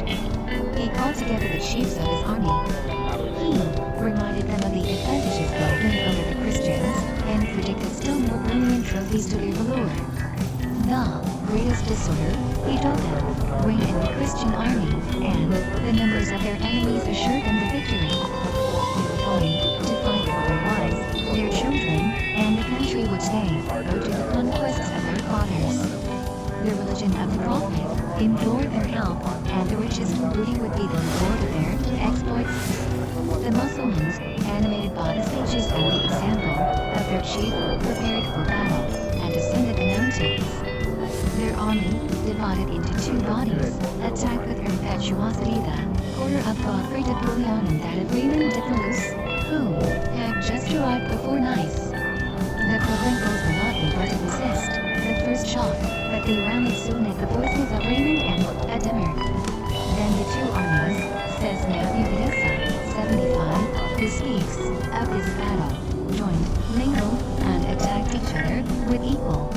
city. Everywhere glittered casques and shields. Legs rubbed against cuirasses. The air resounded with piercing cries. The terrified horses recoiled at the din of arms and the hissing of arrows. The earth trembled beneath the tread of the combatants, and the plain was, for a vast space, glistening with javelins. Godfrey, Tancred, and the 2 Roberts appeared to be everywhere at once, and carried death and terror into the ranks of the infidels. Yeah. The Turks did not long withstand the impetuous valor of the Crusaders. They were put to the ground and pursued by the conquerors even to the mountains which served them as a place of refuge. The Sultan, instead of deploring his defeat, only thought of avenging the disgrace of his arms, and on the very morrow, at break of day, led back his troops to the combat. The Turks attacked the Christians, uttering loud cries. Sometimes they rushed with fury into the ranks of the Crusaders. Sometimes they fought at a distance, pouring in showers of arrows. Then they feigned flight, only to return to charge with greater fury. This second battle, in which the Turks showed the courage of despair seconded by all the stratagems of war, lasted from morning till night. The victory, which was for a long time doubtful, cost the Christians 2,000 lives. The Crusaders made a great many prisoners. 4,000 Muslims fell on the field of battle. The heads of 1,000 were sent to Alexius, and the rest, by the aid of machines, were cast into the city to inform the garrison of this fresh defeat of the Turks. Khalid Arslan, despairing to save Nice, retired with the wreck of his army and hastened to gather together in the provinces new forces, with Get out. which to oppose the Christians. Get over here. Get over here. The Crusaders, having no longer to treat the neighborhood of an enemy's army, pushed on the siege with vigor. Sometimes they made approaches by galleries covered by a double roof of boards and hurdles. Sometimes they dragged towards the walls towers mounted on a number of wheels, constructed with several stages, and loaded with arms and soldiers. Here the rams beat against the walls, with redoubled shots. At a short distance ballistas vomited, without ceasing, beams of wood and showers of arrows. And catapultas cast into the air combustible matters and enormous stones, which fell with a crash into the city. The Christians employed in the siege of the machines 76, known to the Romans. The Greeks were better acquainted with the construction of them than the Latins, and directed their operations. It is likewise probable that the Greeks who were in Nice, and subject to the power of the Mussulmans, instructed the latter in the means of defending the place. The Christians allowed the besieged no respite, and they defended themselves with obstinate fury. All the inhabitants of Nice had taken arms. Their ramparts were covered with formidable machines, which hurled destruction among the assailants. Fiery darts, beams, enormous pieces of stone, launched from the height of the walls, destroyed, day after day, the leaders of the Crusaders. When the Christians had made a breach in the ramparts, another wall arose from the bosom of the ruins, and presented a new barrier to the besiegers. As the Crusaders attacked without order or precaution, their imprudence and their rashness were often very fatal to them. Some were crushed beneath the fragments of their own machines. Others fell pierced with poisoned darts. Sometimes, even, says an historian, the besiegers supported with their efforts, catching them with iron hands, 77, were both, which, falling upon them, seized them, and lifted them alive into the city. After having stripped them, the Turks hung them upon their ramparts, and then launched them, by means of their machines, stark naked into the camp of the Christians. A Saracen, 78, whom history describes to us as a giant, performed, during the siege exploits which surpassed those related of fabulous antiquity. He was not less remarkable for his skill than for the strength of his arm. He never cast a javelin in vain, and although he had been sure to sink beneath the blow, when he had exhausted his arrows, and could make no more use of his bow, he seized masses of rock, and rolled them down upon the assailants. One day, when he was standing on the platform of the tower attacked by Raymond, he alone defied the efforts of the enemies.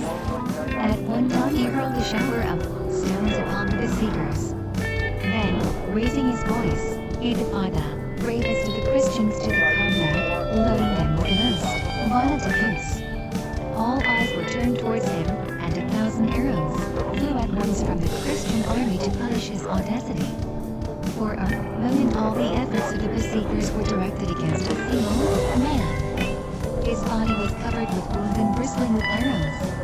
But he defended himself skillfully, and was still braving the crowd of his enemies, when Godfrey, attracted by the noise of his general attack, seized a crossbow, and taking aim at the redoubtable Saracen, shot him through the heart, and his man's body rolled from the platform into the ditch.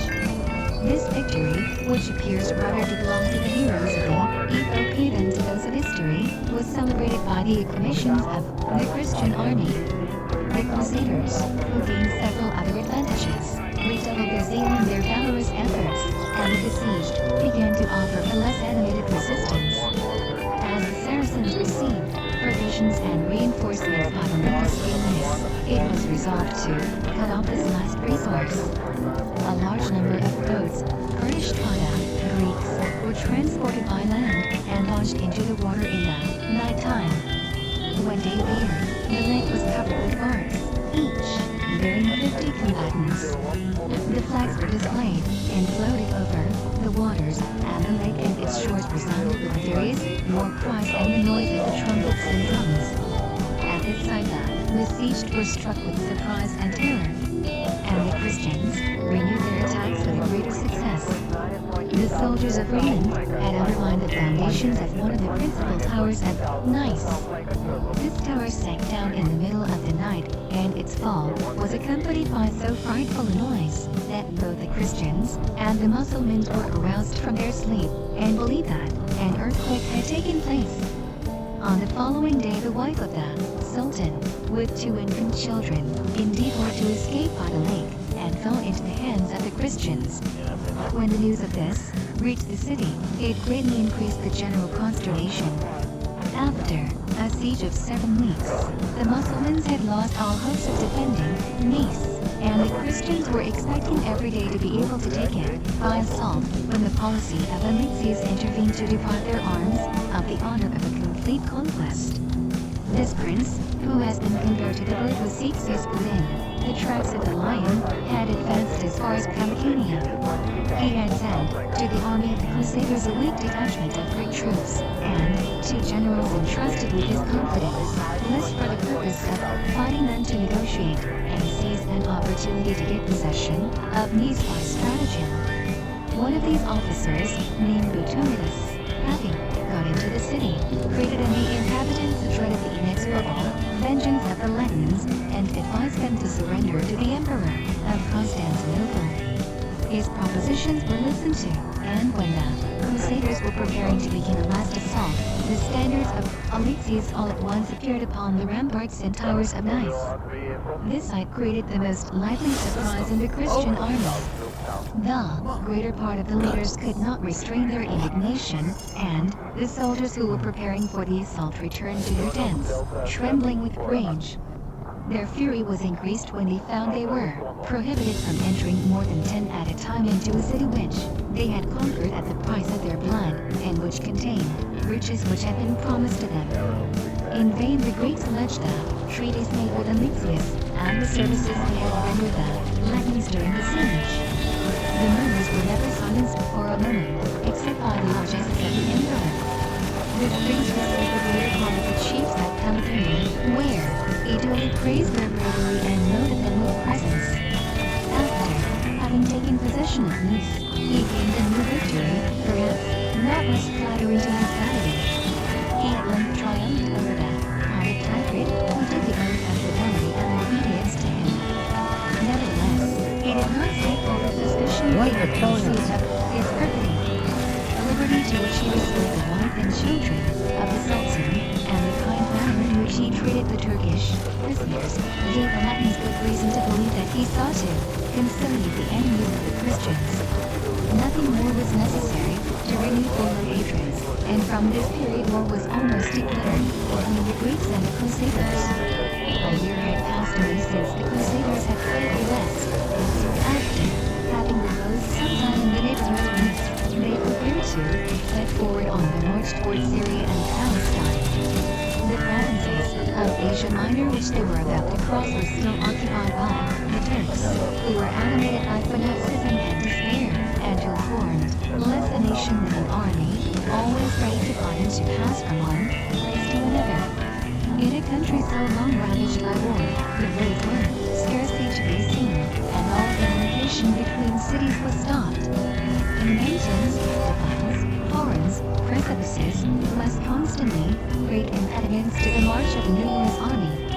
In the plains, mostly uncultivated and barren, famine, the want of water, the burning heat of the climate were inevitable evils. The Crusaders fancied they had conquered all their enemies at Nice, and without taking any precaution, without any other guides than the Greeks, of whom they had so much reason to complain, they advanced into a country with which they were totally unacquainted. They had no idea of the obstacles they should encounter in the march, and their ignorance created their security. They had divided their army into two bodies, which marched up some distant one from the other, across the mountains of Lesser Phrygia. By marching thus separately they could more easily procure provisions. But they ran the risk of being surprised by an active and vigilant enemy. Caligula, twice conquered by the Christians, had gathered together new forces. At the head of an army, which the Latin historians say amounted to 200,000 men, he followed the Crusaders, watching for an opportunity to surprise them, and to make immediately for the conquest of Nice. Whilst the main army, commanded by Godfrey, Raymond, Ademar, Judah, Great, and the King of Flanders, was crossing the plain for a link. The other body, which was commanded by Ottoman, Tancred, and the Duke of Normandy, directed march to the left. It was following the banks of a little river, and was advancing into a valley to which the Latin historians have given the name of Ladrone or Azomus. 79. Some intimations had been given by the Greeks that the enemy was nigh, but the Crusaders claimed they had nothing to fear. After a day's march, on the evening of the 30th of June, they arrived at a place which offered them London Pass Church, and they resolved to encamp. The Christian army passed the night in the most profound security. But on the morrow, at daybreak, the scalping cloud of dust on the heights announced to them the presence of the enemy. Immediately the camp was roused, and all flew to arms. Bohemond, thus become the leader of the army in the midst of peril, hastened to make the necessary dispositions for receiving the Turks. The camp of the Christians was defended on one side by the river, and on the other by a marsh covered with reeds. The Prince of Tarentum caused it to be surrounded with chariots, and with palisades made of the stakes employed in erecting the tents. He next assigned the posts to the infantry, and placed the women, the children, and the sick in the center of them. The cavalry, divided into three bodies, advanced to the head of the camp, and prepared to dispute the passage of the river. One of these bodies was commanded by Tancred and William as brother, and another by the Duke of Normandy and the Count de Chartres. Bohemond, who commanded the center, placed himself with his horsemen upon the height, whence he might observe everything, and follow the order of the battle.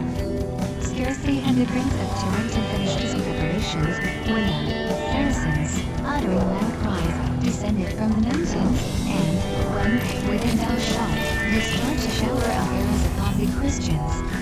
This did very little harm to the horsemen, who were defended by their shields and their armor, but it wounded a great many of the horses, which threw ranks into disorder.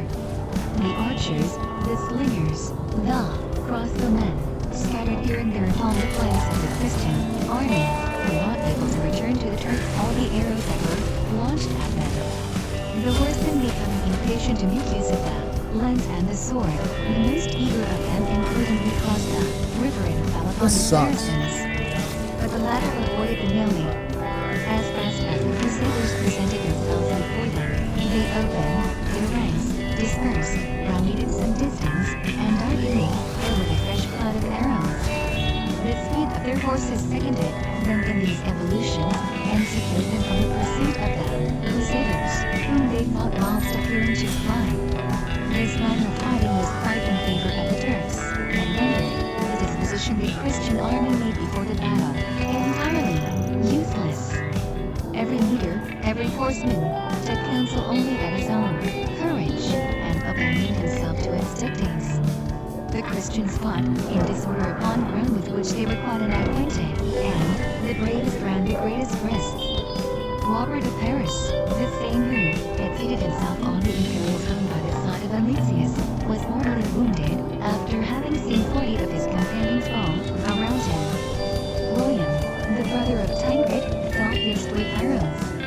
Tancred himself, whose lance was broken, and who had no weapon left but his sword, only owed his safety to Bohemond, who came to his support and extricated him from the hands of the infidels. Whilst the victory between strength and agility remained uncertain, new troops of Saracens descended from the mountains and joined the fight. The Sultan of Nice took advantage of the moment at which the cavalry of the Crusaders could scarcely resist the shock of the Turkish army to attack their camp. He ordered a body of his choicest soldiers to draw their swords and follow him. He crossed the river and overcame every obstacle that was placed in his way. In an instant the camp of the Christians was invaded and filled by the Turks. The Saracens massacred all who came within reach of their swords, sparing none but young and beautiful women, whom they destined for their Syracuse. If we are to believe Albert of Aix, the daughters and the wives of the barons and knights preferred on this occasion slavery to death. For they were seen, in the midst of the tumult, decking themselves in the most beautiful vestments, and presenting themselves thus before the Saracens, seeking, by the display of their charms, to soften the hearts of a fierce enemy. 80. In the meanwhile, a woman, friend of the rear of the attack upon the camp, came Gene, promptly to the bro. support and forced the Sultan to rejoin Everybody's the body of favorite the bot fight. girl. Then the conflict recommenced on the banks of the river with increased fury. The Duke of Normandy, who had remained alone with some of his knights on the field of battle, snatched his white pennon and ordered the gold for the hand of him who bore it, and rushed into the thickest of the fight, crying aloud, "It is the world God! It is the world God!" He cut down with his sword multiple Gina, stop. among the victims to Monkey which business. included one of the principal Turkish emirs, Tancred, Richard Prince of Salerno, Stephen Count of Blois, and other chiefs, followed Robert's example and seconded his valor. Bohemond, Oh, it's terrible. who was pursuing the Sultan of Nice, met a troop of soldiers who were flying and stopped him, saying, "Whither are you flying, Christian soldiers? Do you not see that their horses have more speed than ours? Follow me, I will show you a safer road than flight." Scarcely had he spoken these words, than he rushed with them into the midst of the Saracens and renewed the fight. In the disorder of the melee, the women, who had been liberated from the hands of the Saracens, and who were eager to avenge their outraged modesty, went through the ranks bearing refreshment to the soldiers, and exhorting Oh, them to there it redouble goes. their Oh, courage to yeah. save them from slavery. But so many generous efforts were nearly proven useless. The Crusaders were exhausted with fatigue, and could not long resist an enemy whose force was being constantly renewed, and who Womp, womp, overwhelmed womp, womp, them womp, with womp, numbers. womp, womp. The Christian army, surrounded on all sides, Shoot me was from behind, compelled wait. to retreat fighting and to retire to the camp, into which the Turks Good, go were away. upon the point of entering with them. It is impossible to paint the confusion and the despair which reigned at that moment among the Crusaders. Priests were seen flaring, Damn. while their groans and their prayers, the assistance of the Roman army. Women filled the air with lamentations for the dead and wounded, while soldiers fell on their knees to the priests to obtain absolution for their sins. Prometheus part told that the voices of the leaders were but little attended to. The most intrepid and covered with thorns, burning with flares indeed, and could find no longer. They despaired of seeing Jerusalem, and were in momentary expectation of death, when all at once, 1,000 voices proclaimed the approach of Raymond and Godfrey, who were advancing Godfrey, with you're the still other division here. of the Christian army. Before the commencement of the battle, Bohemond had sent messengers to inform them of the attack of the Turks. On learning this, the It's Duke of terrible. Lorraine, the Count of Menendez, and the Count of Flanders, at the head of the main body of their army, had directed their march towards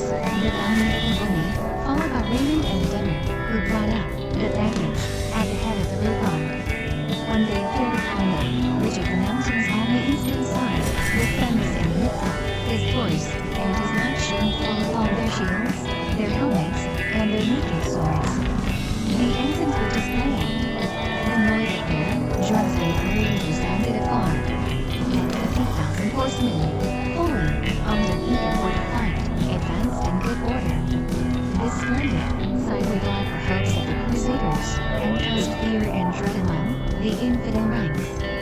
Scarcely had Godfrey, who, followed by 50 knights, had preceded his army, mixed with the combatants, when the Sultan sounded a retreat and retired to the heights, where he hoped the Crusaders would not dare to follow him. The second body of the Christian army soon arrived on, the flames smoking with the blood of the Christians. The Crusaders, recognizing their brothers and companions stretched in the dust, became impatient to revenge their death, and with loud cries demanded to be led to the fight. Even the combatants who had been fighting from morning now would not hear of repose. The Christian army immediately formed in order of battle.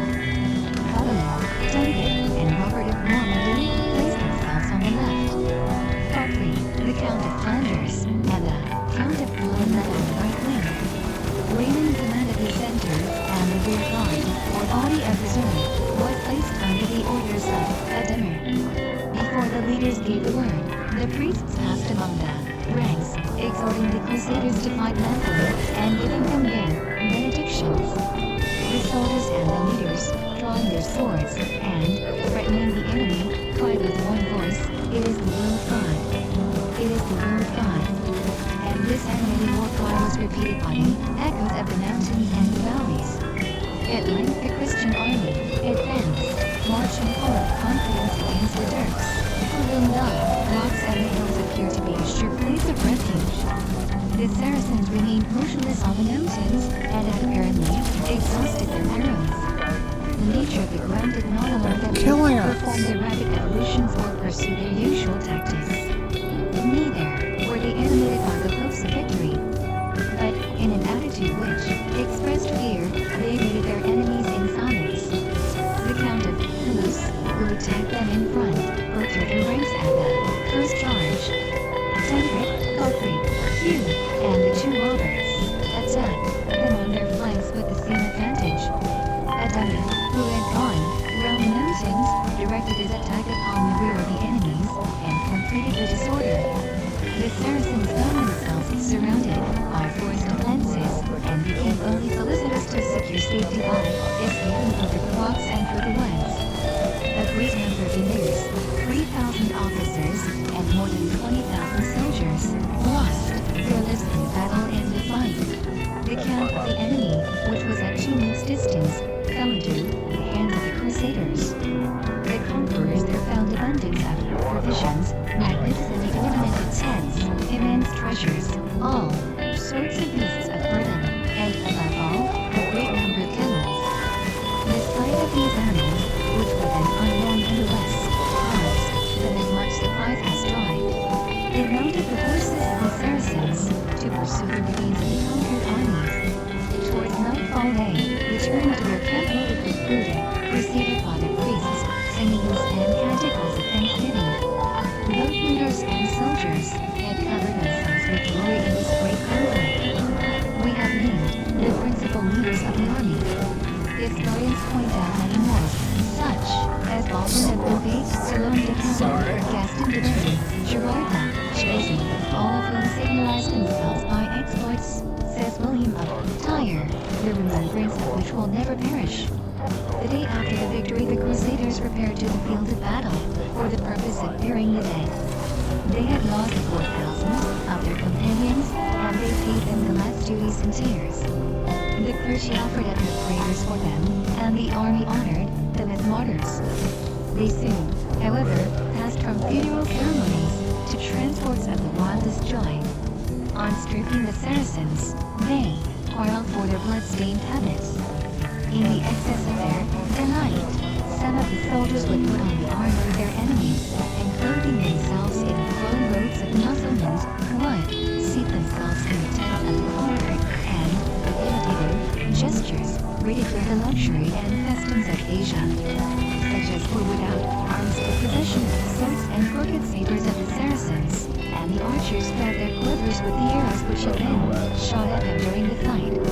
The intoxication of victory, however, did not prevent the doing justice to the bravery of the Turks, who, from that time, boasted of having a common origin with the Franks. Contemporary historians who praised the valor of the Turks, and that they only wanted to be Christians to make them quite comparable to the Crusaders. That which, otherwise, proves the high idea the Crusaders entertained of their enemies, hence, that they attributed their victory to a miracle. 2 days after the battle, says Albert of Aix, although no one was pursuing them, the infidels continued flying, exclaiming as they went, "It is the will of God. It is the will of God."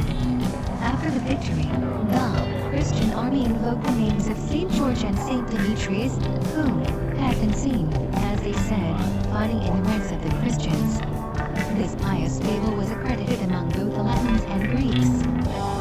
Long time subsequent to the victory, the Armenians erected a church in the neighborhood of Dorylaeum, where the people were accustomed to assemble on the first Friday of March, and believed that they saw St. George appear on horseback, lance in hand. Whilst the Crusaders were felicitating themselves on their victory, the Sultan of Nice, who did not dare again to encounter the Christians in the field, undertook to desolate the country which he could not defend. At the head of the rank of his army and 10,000 Arabs who had joined him, he preceded the march of the Christians and laid waste his own provinces. The Turks burned the harvests, pillaged the cities, the births, and the houses of the Christians, and carried away in their train the wives and children of the Greeks, whom they detained as hostages. The banks of the Meander and the Cayster, Cappadocia, Pisidia, Mysoria, and all the country as far as Mount Taurus, were given up to pillage and entirely laid waste. When the Crusaders resumed their march, they determined not to separate again, as they had done when entering Phrygia. This resolution certainly rendered them safe from surprise or hostile attack, but it exposed so numerous an army to the risk of perishing by famine and misery in a country devastated by the Turks.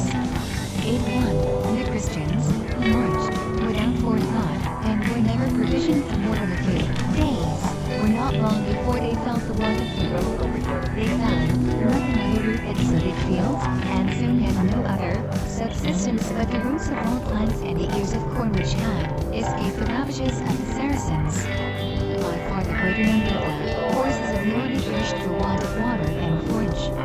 Most of the knights, who were accustomed to live with contempt on foot soldiers, were obliged, like them, to march on foot and carry their arms, the weight of which was enough to exhaust them.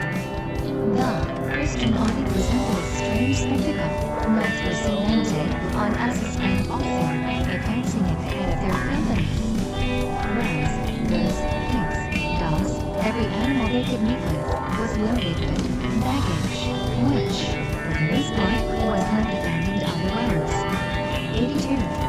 The Crusaders then traversed that part of Phrygia which the ancients called Northern Phrygia.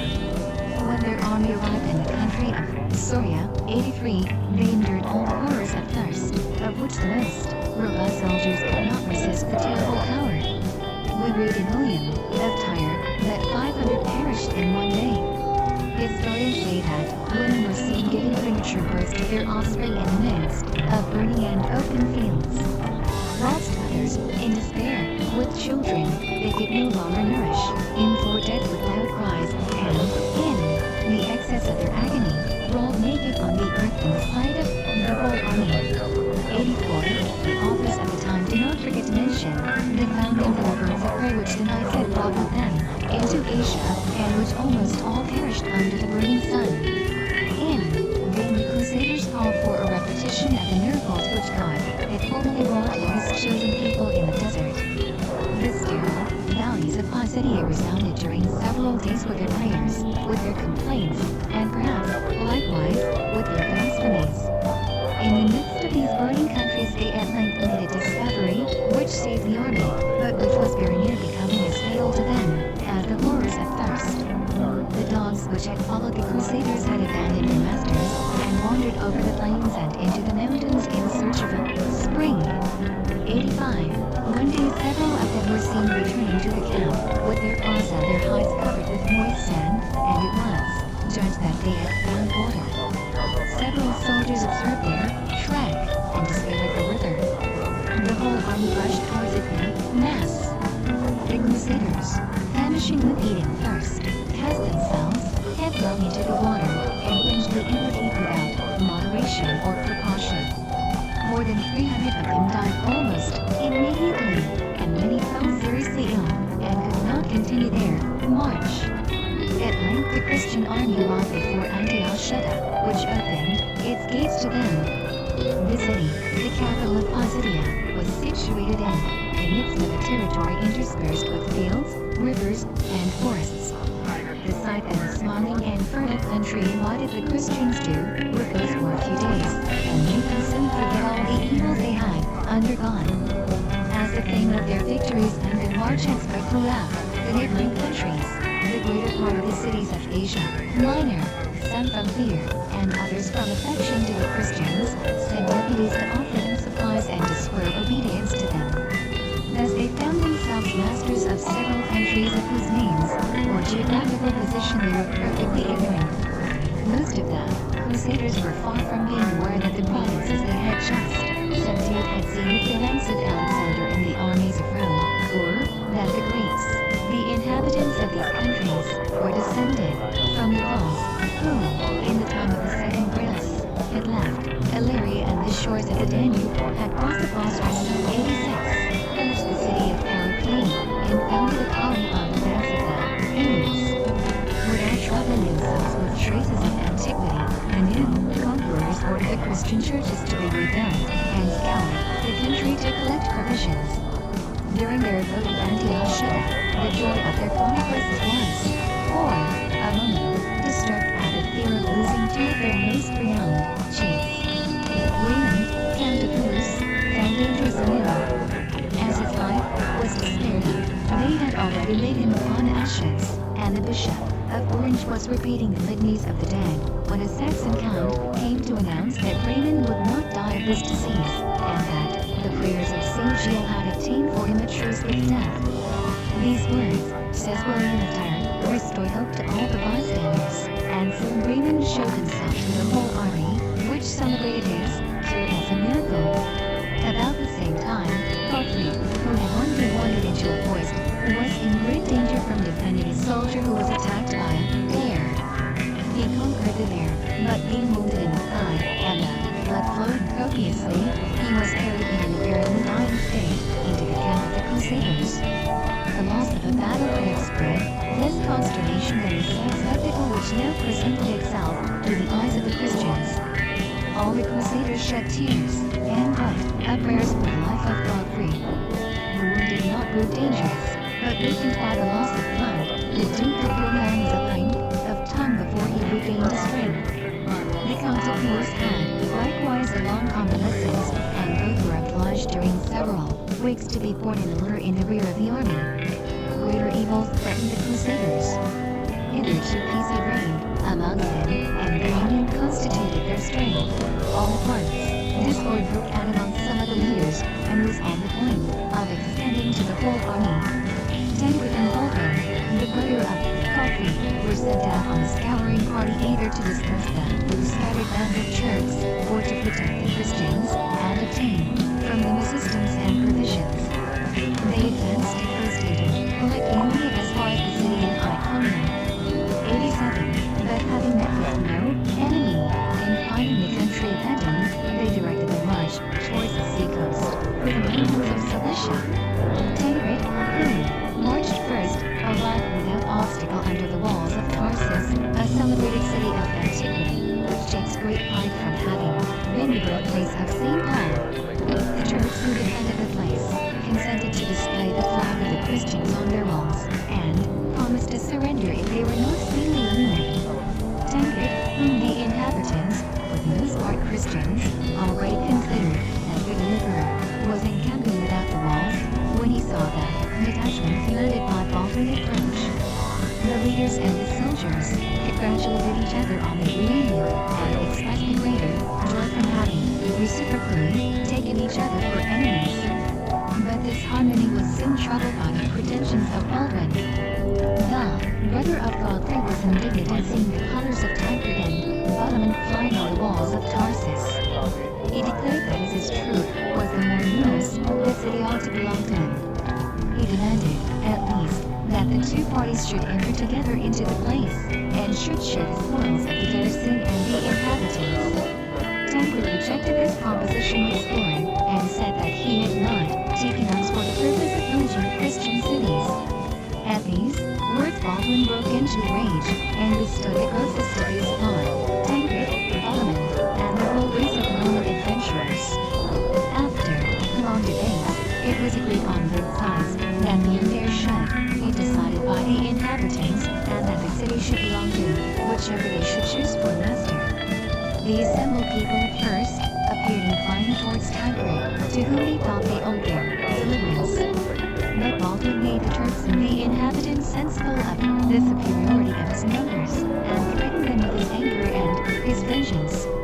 The fear which he inspired decided the suffrages in his favor, and the flag of Tancred was cast into the ditches of the town, and replaced by that of Baldwin. 88. Blood was about to flow to avenge this outrage, but the Italians and Normans, appeased by their chief, listened to the voice of moderation, and quitted the disputed city to seek other conquests elsewhere. Baldwin entered in triumph into the place, of which the fortress and several towers were still in possession of the Turks. He so much feared that his new conquest would be disputed, that he refused to open the gates to 300 crusaders whom Bohemond had sent to the assistance of Tancred, and who demanded an asylum for the night. These latter, being obliged to pass the night in the open field, were surprised and massacred by the Turks. The following morning, at the sight of their brethren stretched lifeless, and stripped of their arms and vestments, the Christians could not restrain their indignation.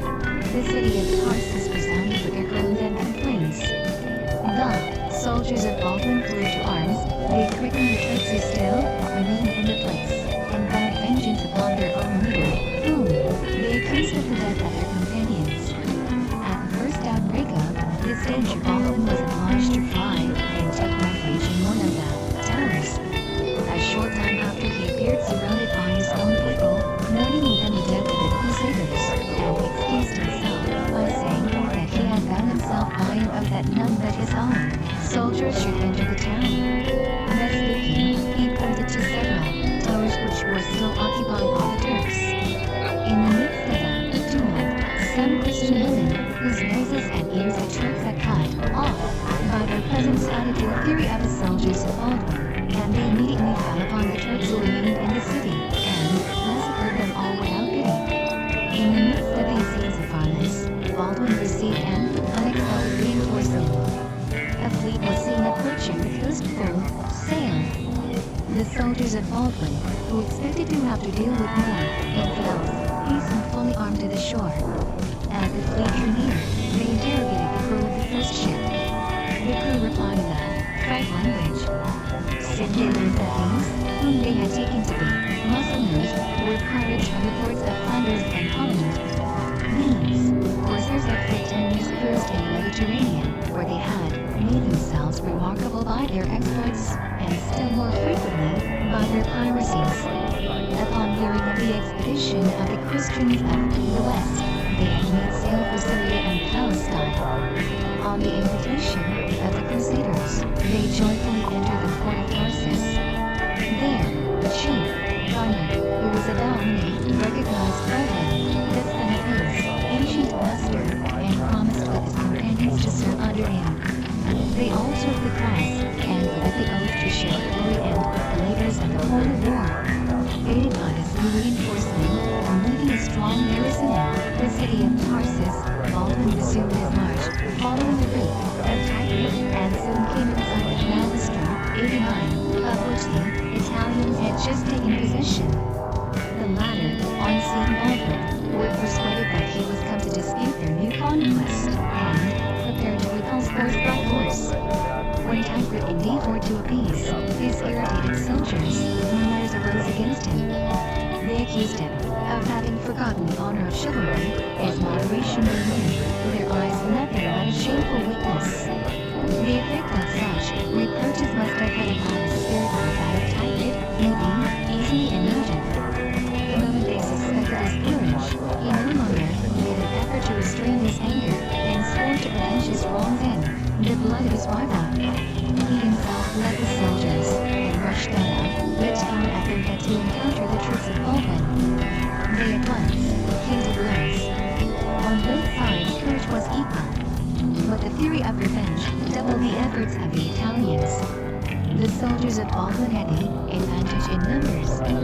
They fought with the animosity peculiar to civil wars. But at length the troops of Tancred were forced to give way. They left many of their companions in the hands of their adversaries, and upon the field of battle, and re-entered the town deploring their defeat in silence. Life restored calm to their excited spirits. The soldiers of Tancred had acknowledged the superiority of the Flemings, and believed, as blood had flowed, they had no longer any outrage to avenge, whilst the followers of Baldwin remembered that the men whom they had conquered were Christians. All the more nothing was heard on either side but the voice of humanity and religion. The two chiefs at the same time sent deputies, and in order to avoid an appearance of asking for peace, both attributed their overtures to the inspiration of heaven.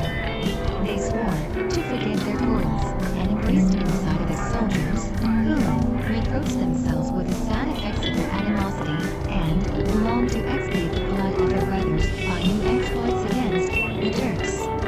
Tancred with his troop departing from Malmestra, passed in triumph along the coasts of Cilicia, and penetrated as far as Alexandria, of which he easily took possession.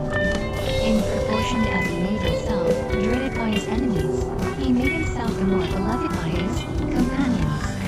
When he rejoined the Christian army covered with glory and loaded with booty, he heard all around him nothing but praises of his moderation and valor.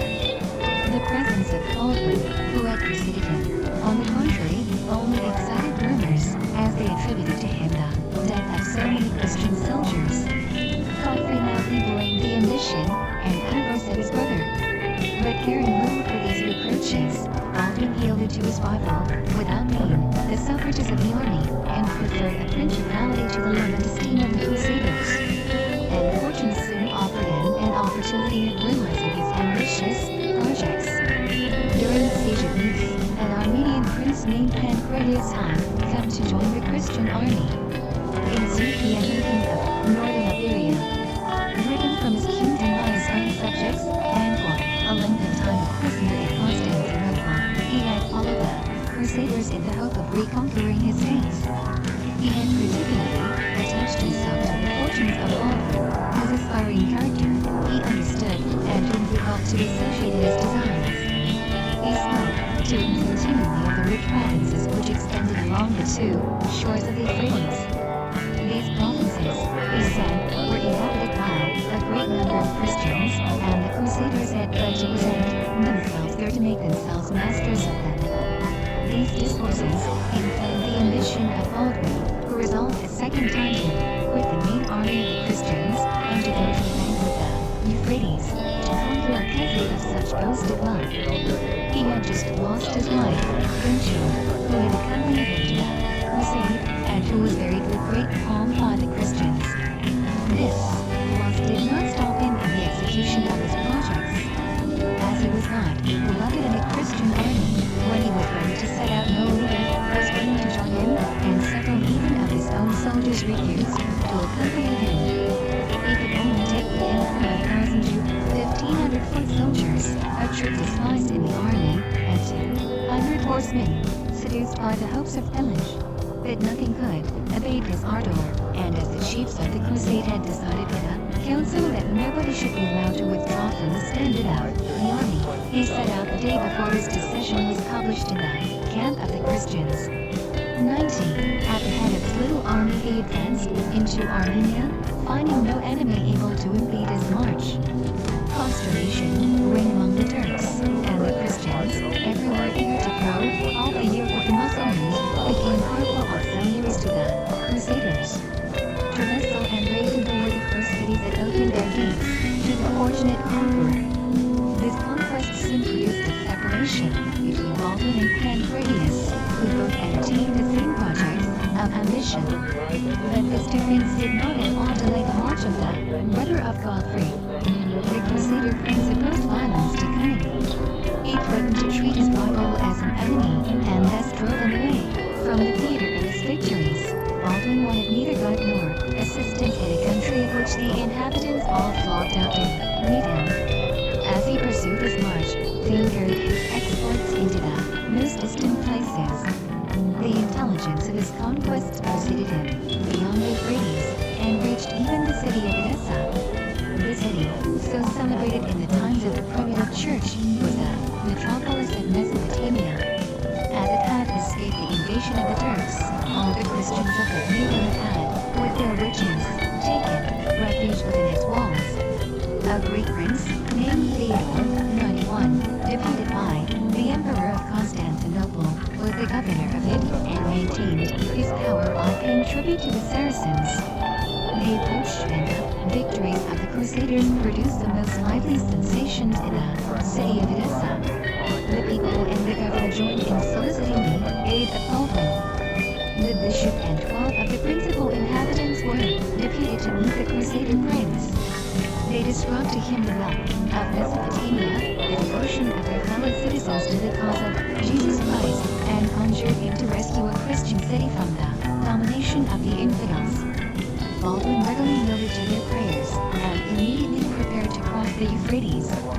He had the good fortune to escape the Turks, who were waiting for him on his passage, and without drawing the sword he arrived in the territories of Edessa.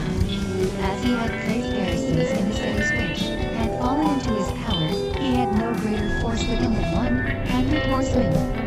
As soon as he drew near to the city, the whole population came out to meet him, bearing branches of olive and singing hymns. It must have been a curious spectacle to behold so small a number of warriors, surrounded by an immense multitude, who implored their support and proclaimed them their liberators. They were welcomed with so much enthusiasm that the prince or governor of Edessa, who was not beloved by the people, took umbrage, and began to see in them enemies more to be dreaded by him than the Saracens. In order to attach their chief to himself, and engage him to support his authority, he offered him great riches. But the ambitious Baldwin, whether because he expected to obtain more from the affections of the people and the fortune of his arms, or that he considered it disgraceful to place himself in the pay of a foreign prince, refused with contempt the offers of the governor of Edessa, and even threatened to retire and abandon the city. The inhabitants, who dreaded his departure, assembled in a tumultuous manner, and implored him with loud cries to remain among them. The governor himself made no efforts to detain the Crusaders, and to interest them in his cause. As Baldwin had made it pretty clearly understood that he would never defend states that were not his own, the prince of Edessa, who was old and childless, determined to adopt him for his son and nominate him his successor. The ceremony of the adoption was performed in the presence of the Crusaders and the inhabitants. According to the custom of the Orientals, 92, the Greek prince made Baldwin pass between his shirt and his naked skin, and kissed him as a sign of alliance and fraternity. The aged wife of the governor repeated the same ceremony, and from that time Baldwin, considered as their son and heir, neglected nothing for the defense of a city which was to belong to him. An Armenian prince, named Constantine, who governed a province in the neighborhood of Mount Taurus, had also come to the assistance of Edessa. Baldwin, seconded by the Suezcal auxiliary, and followed by his own horsemen and the troops of Theodore, took the field, in order to attack the nearest Turkish cities. He defeated the troops of the Emir, won against several encounters, and forced them to retire into the city of Samosata. The Christians approached the place, pillaged the suburbs, and the houses of the neighborhood, without meeting with the least resistance. But as they were engaged in dividing their booty, they were attacked unexpectedly by the infidels and routed. After having lost 2,000 fighting men, they returned to Edessa, where the news of their defeat spread the greatest consternation. Misunderstandings soon broke out between Theodore and Baldwin, who mutually reproached each other with their reverses. The Edessenians, who had declared for the Crusader prince would not hear of any other master, and were not long in satisfying his impatience to reign. They forgot that Theodore, by his courage and skill, had maintained their independence in the center of a country constantly exposed to the invasions of the Muslims.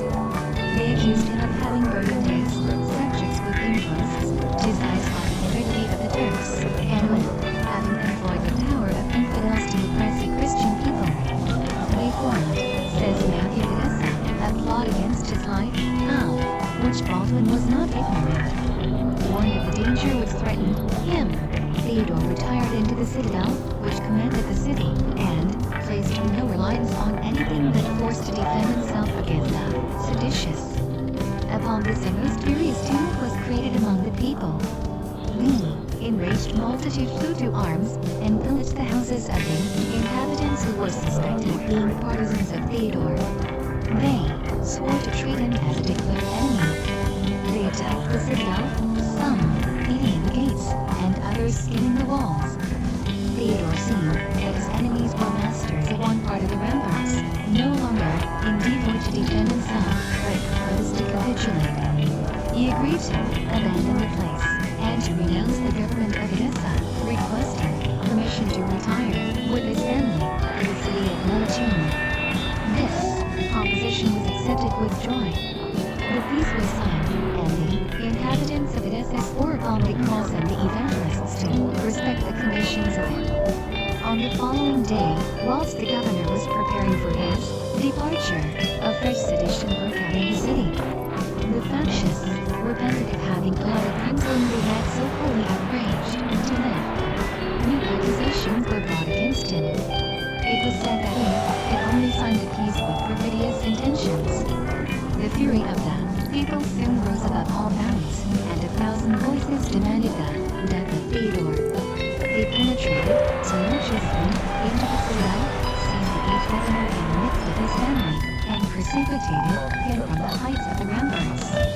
His bleeding body was dragged through the streets by the multitude, who prided themselves upon having murdered an old man as much as they had gained a victory over the infidels. Baldwin, who may, at least, be accused of not having defended his adopted father, was soon surrounded by all the people of Edessa, who offered him the government of the city. He refused it at first, but in the end, says an old historian, they formulated his objections with so many reasons that they forced him to confront and established him instead of the other. Baldwin was proclaimed liberator and master of Edessa. Seated on a blood-stained throne, and in constant dread of the fickle nature of the people, he soon inspired his subjects with as much fear as his enemies. While the seditious framework before him, he extended the limits of his territories. He purchased the city of Samosata with the treasures of his predecessor, and obtained possession of several other cities by force of arms. As fortune favored him in everything, the loss even, which he had lately experienced, of his wife, Denshund, promoted his projects of aggrandizement. He espoused the needs of the Armenian prince, and by the new alliance he extended his possessions as far as Narcos. All Mesopotamia, with both shores of the Euphrates, acknowledged his authority, and Asia, then beheld the French knight reigning without dispute over the richest provinces of the ancient kingdom of Assyria. Baldwin thought no more of the deliverance of Jerusalem, but gave all his attention to the defense and aggrandizement of his state. 93. Many knights, dazzled by such rapid fortune, hastened to Edessa to embrace the army and the court of the new monarch. The advantages, which resulted to the Crusaders from the foundation of this new state, have made their historians forget that they were the fruit of injustice and violence. The principality of Edessa served as a check upon the Turks and Saracens, and was, to the period of the Second Crusade, the principal bulwark of the power of the Christians in the East. Book 3. AD 1097 to 1099. The great army of the Crusaders had traversed the states of the Sultan of Nice and Iconium. Throughout its passage, the mosques were given up to the flames or converted into churches. But the Christian had neglected to fortify the cities of which they had rendered themselves masters, or to found a military colony in the country wherein the Turks were always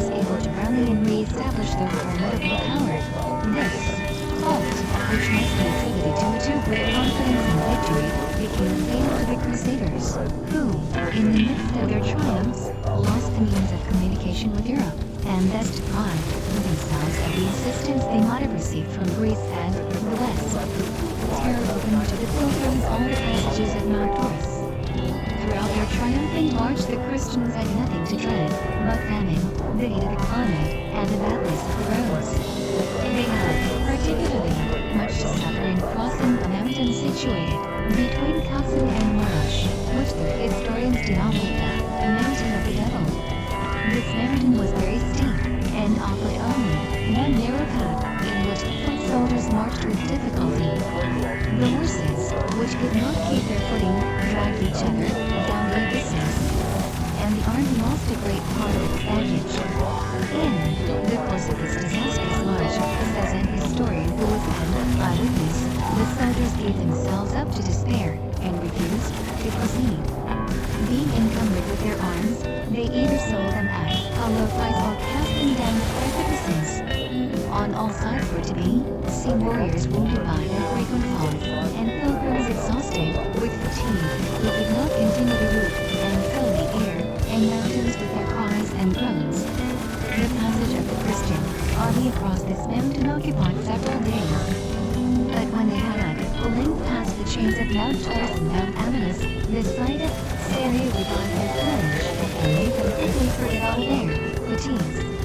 The country into which they were about to enter embraced, within its territories, Palestine, the object of all their wishes, prayers, and labors. In all ages, Syria has attracted conquerors by the fertility of its soil and its wealth.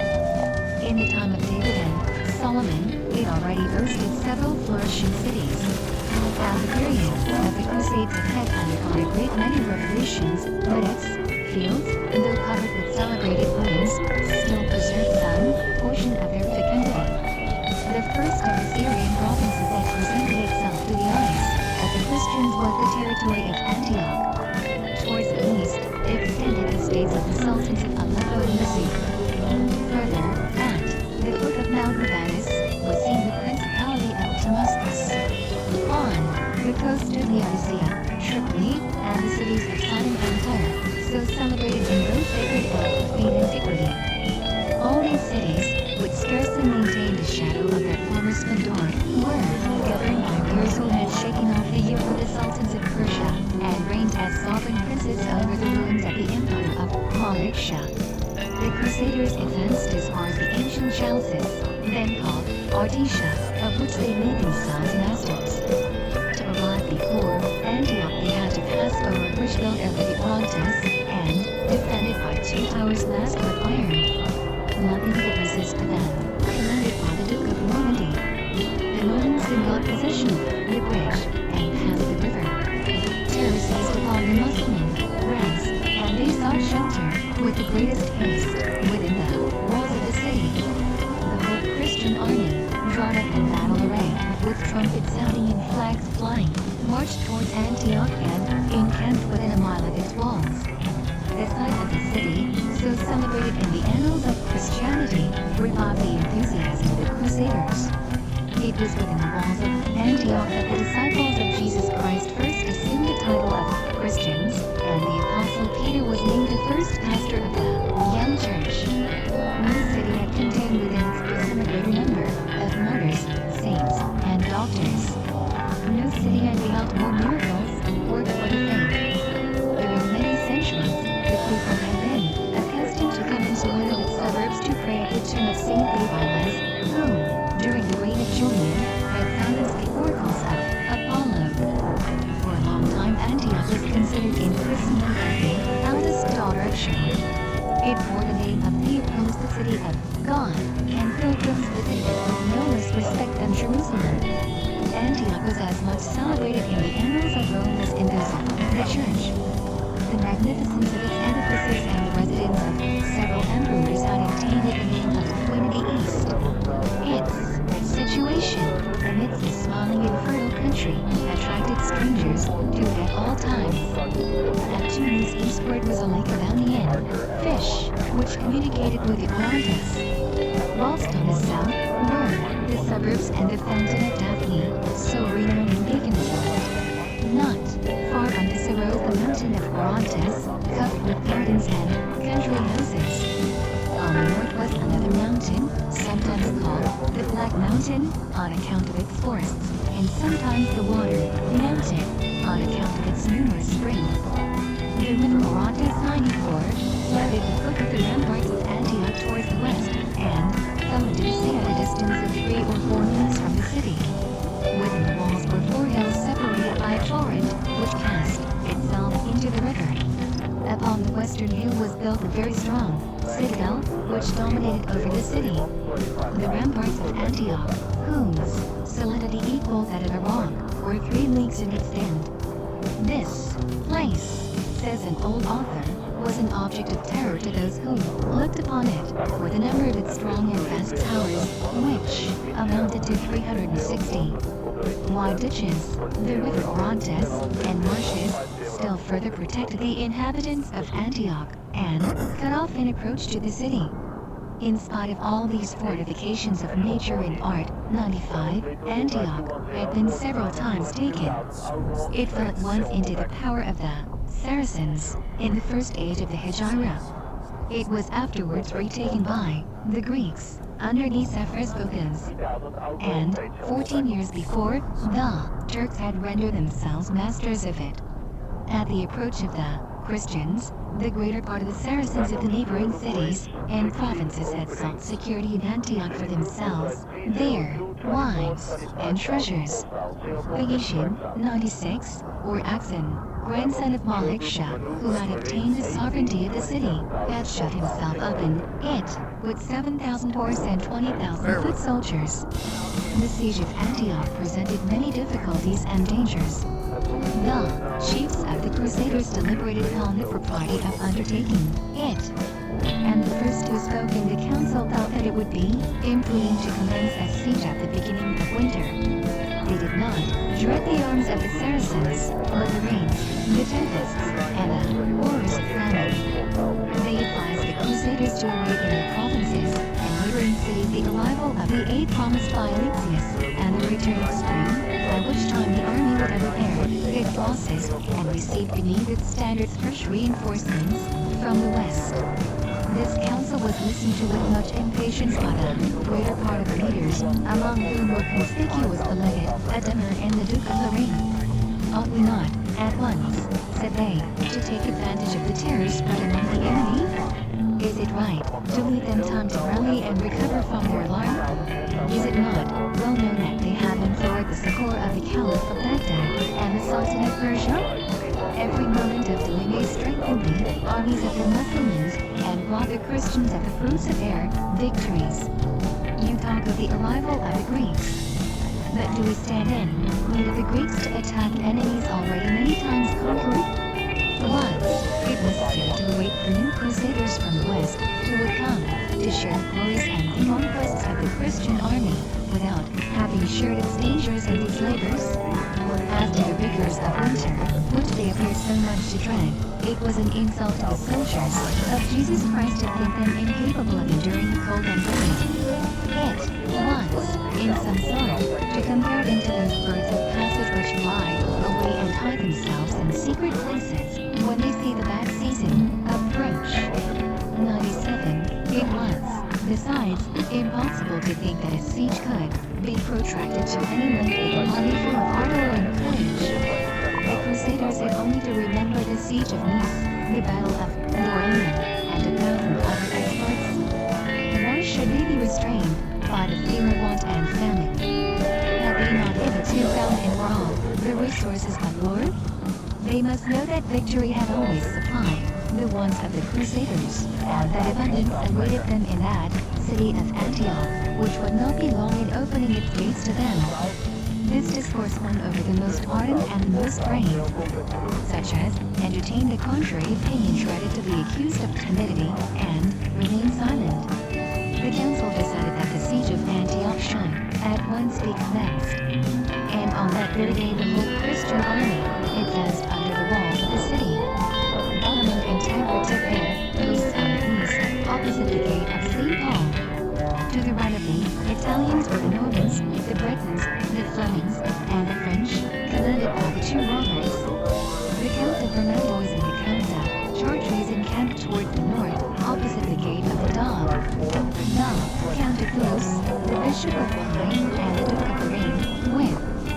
they commanded, occupied the space which extended from the Gate of the Dog to the spot where the Orontes turning towards the west approaches the walls of Antioch. The Crusaders left open the southern part, defended by the mountain of Orontes, and likewise neglected to invest the western side of the city, which the river protected, and thus gave the besieged liberty to make sorties or receive scores. The Turks had shut themselves up within their walls. Mauleson appeared upon the ramparts, and not the least noise was heard in the city. The Crusaders then deathmatch saw in this tickets. appearance of inaction and this profound silence the discouragement and terror which had taken possession of their enemies. Blinded by the hope of an easy conquest, they took no precautions and spread themselves about over the neighboring country. The abundance of provisions, the beautiful sky of Syria, the fountain and the shades of Daphne, and the banks of the Orontes, famous in pagan antiquity for the worship of Venus and Adonis, made them lose sight of the holy war and spread license and corruption among the soldiers of Christ.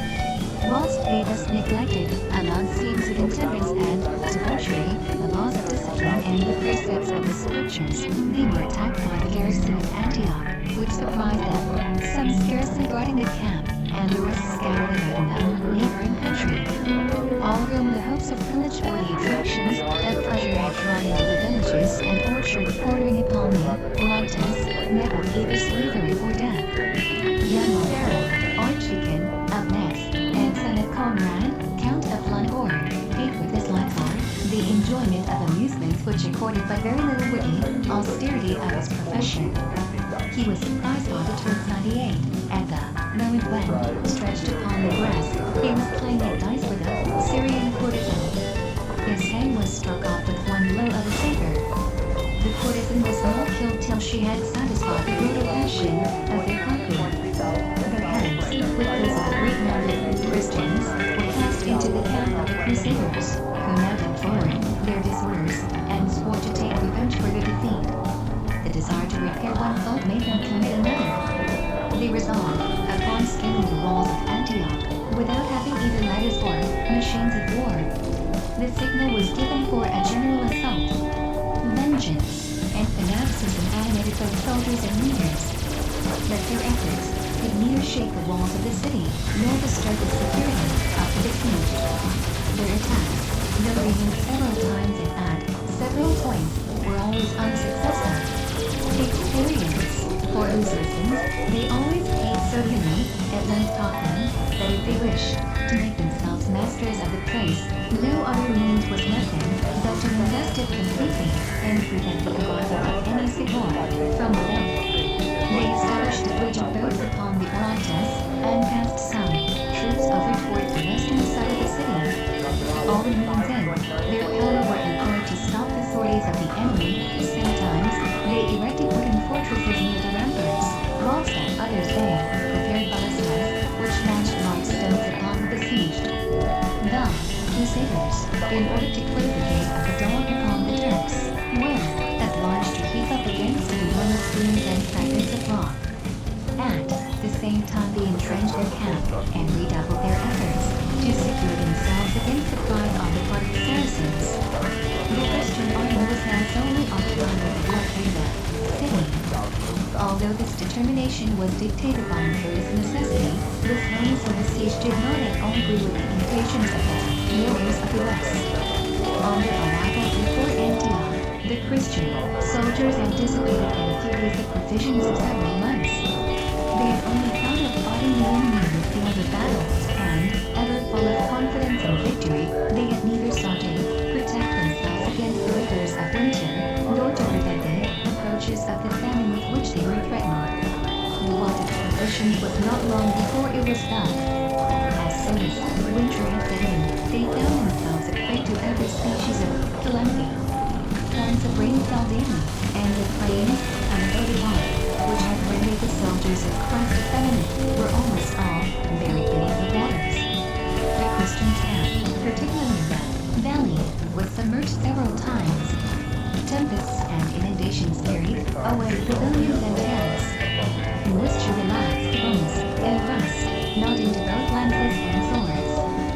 The greater part of the soldiers were without clothes, and diseases carried off both men and animals. Flames, plague, famine, epidemic diseases made such ravages that, according to the reported William of Tyre, the Crusaders had not either time or space to bury their dead. Number 9. In the midst of the general distress, Bohemond and the Duke of Normandy were commissioned to go and scour the country in search of provisions. In the course of their incursion, they defeated several detachments of Saracens and returned to the camp with considerable booty. But the provisions they brought would not be sufficient to support a large army for any length of time. Every day they made fresh incursions, and every day were less successful. All the country of Upper Syria had been ravaged by the Turks and Christians. The Crusaders who were sent on these foraging parties often put the infidels to flight.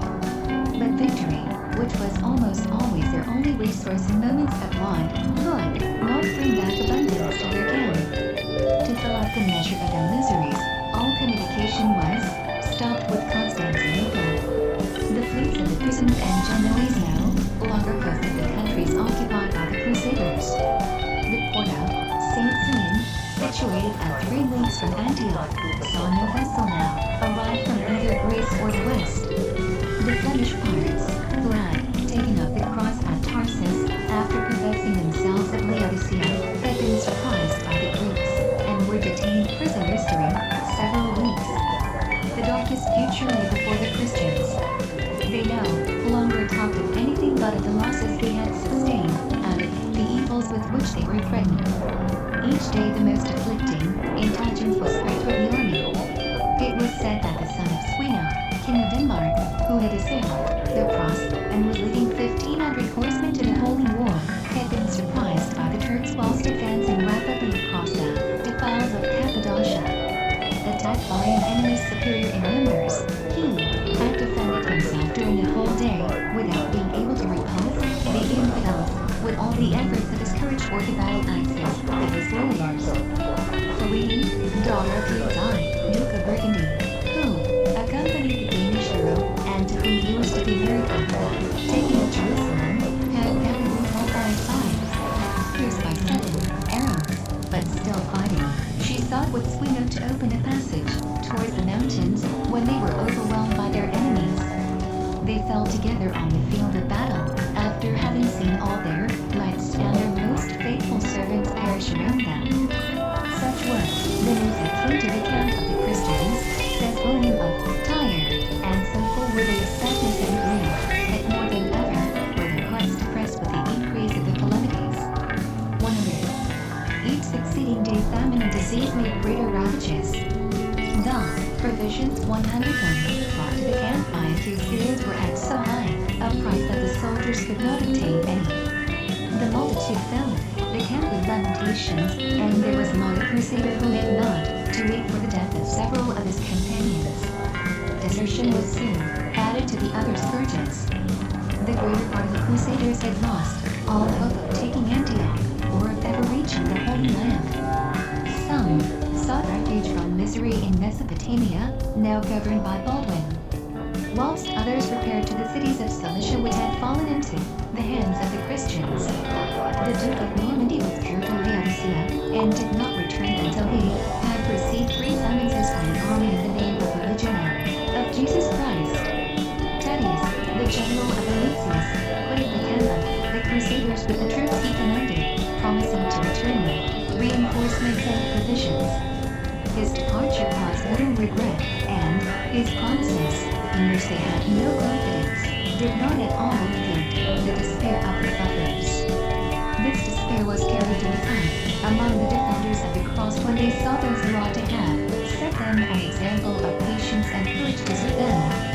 William, Viscount de Malin, whose extraordinary exploits with the battle axe had occurred in the name of the carpenter, could not support the miseries of the siege, and deserted the standard of Christ. 102.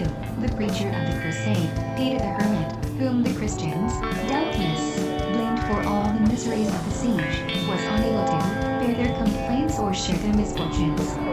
And despairing of the success of the expedition, he fled secretly from the camp. 103. His desertion caused a great scandal among the pilgrims, and did not astonish them less, says Abbot Gilbert, than if the stars had fallen from the heavens. Pursued and overtaken by Tancred, he and William Carpenter were brought back disgraced to the camp. The army reproached Peter with his day's desertion, and made him swear upon the scriptures that he would never again abandon the cause which he had preached. They threatened with the punishment usually inflicted upon homicides all who should follow the example he had given to his companions and brothers. But in the midst of the corruption which reigned in the Christian army, Where is everybody? itself Oh. might have thought of flight and have its schemes, desertion. You suck. If contemporary accounts are to be credited, all the vices of the infamous Admiral Gorian were being and a Zephyr. desertion. Strange, Really and sucks. spectacle. Beneath the tents of the Crusaders' family, and voluptuously formed a hideous union. Impure love, an unnoted passion for play, with all the excesses of devil, were mingled with images of wrath. One in the poor, in their misfortunes, the greater part of the pilgrims seemed to disdain the consolations that might have been derived from piety and virtue, and yet the bishop of the high and the more virtuous portion of the clergy used every effort to reform the manners of the Crusaders. They caused the voice of religion to grow in thunders against the excesses of libertinism and licentiousness. They recalled to their mind all the evils that the Christian army had suffered, and attributed them entirely to the vices and debaucheries of the defenders of the cross. An earthquake which was felt at this time, an aurora borealis, which was a new phenomenon to great part of the pilgrims, was pointed out to them as an announcement of the anger of heaven. Fasts and prayers were ordered to avert this merciful indignation. The Crusaders made processions round the camp, and hymns of penance resounded from all parts. The priests invoked the wrath of the church against all who should betray the cause of Christ by their sins. To add to the terrors which the threats of religion inspire, a tribunal, composed of the principal leaders of the army and the clergy, was charged with the pursuit and punishment of the guilty. Men surprised in a state of intoxication had their hair cut off, whilst blasphemers, or such as gave themselves up to a passion for play, were branded with a hot iron. A monk accused of adultery and convicted by the ordeal of fire was beaten with rods and left naked through the camp. As the judges became aware of the guilty, they must have been terrified at their numbers. The severest punishments did not entirely stop the prostitution, which had become almost general. They determined upon shutting up all the women in a separate camp, Yes. an extreme and imprudent measure, which confounded vice and virtue, and produced from the disgraceful done those they desired to prevent. Help. Among all these Help me. calamities, Please the don't. Crusaders Help. were killed. Syrian spies Do anything. being brought into the city Please. of the plans, the distress, The nerve of some and the people. Crusaders. Bono, in order to deliver the army, Zero needs to a major five. Oh, exercise 1 to of 5. barbarians.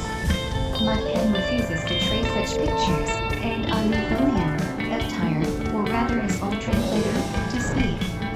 Bono, I'm really says not he, going commanded that several Turks, whom he held in close confinement, should be brought before him. Oh, I'm gonna go over the cliff. Help. To be executed by the hands of the officers of justice, and then ordering a great fire to be lighted, he had them spitted and roasted, as flesh prepared for the supper of himself and his troops.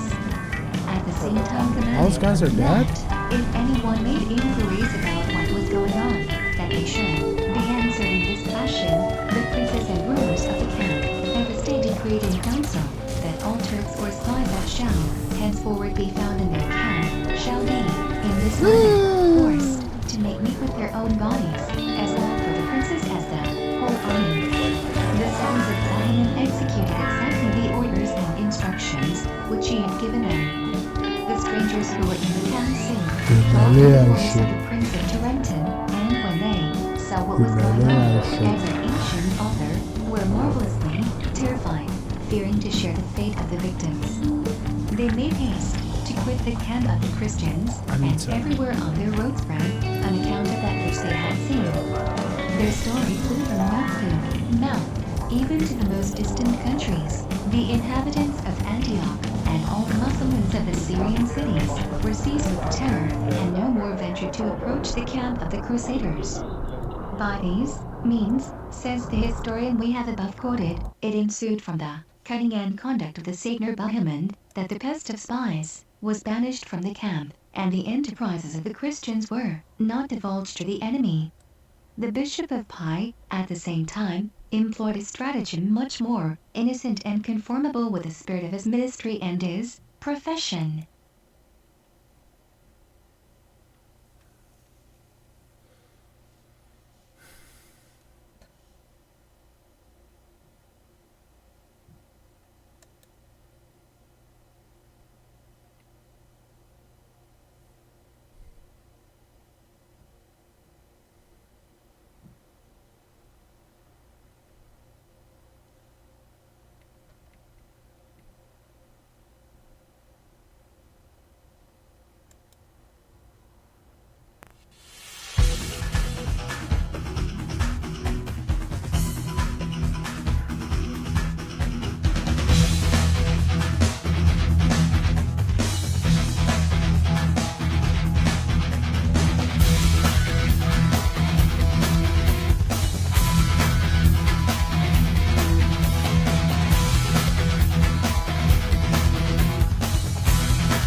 Whoa.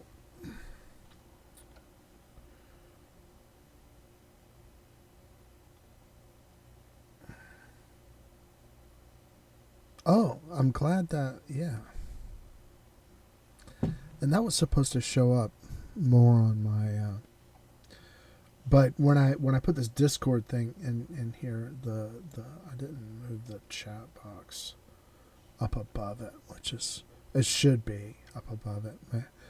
That is the reason why this guy was trying to get my attention. Yeah, that's a factor. I didn't see it. It's because of my Discord thing. Because I was, the movement on the Pico Labs generator channel on my Discord, that movement, it really, catches my eye. But when I put that in this morning, I forgot that my layout was not, yeah.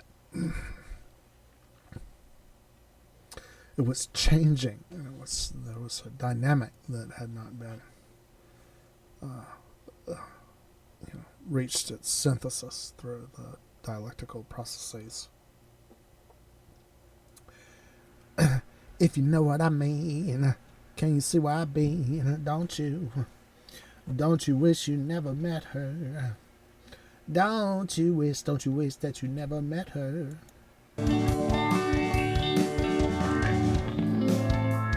Alright, it's time to get back into the home. The battles are closing in.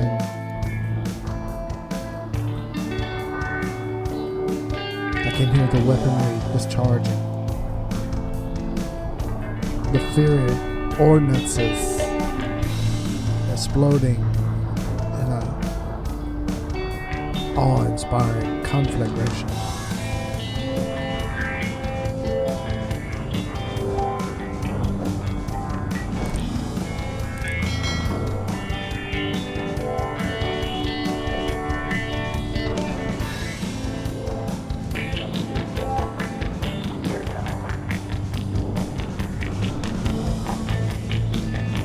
Profession.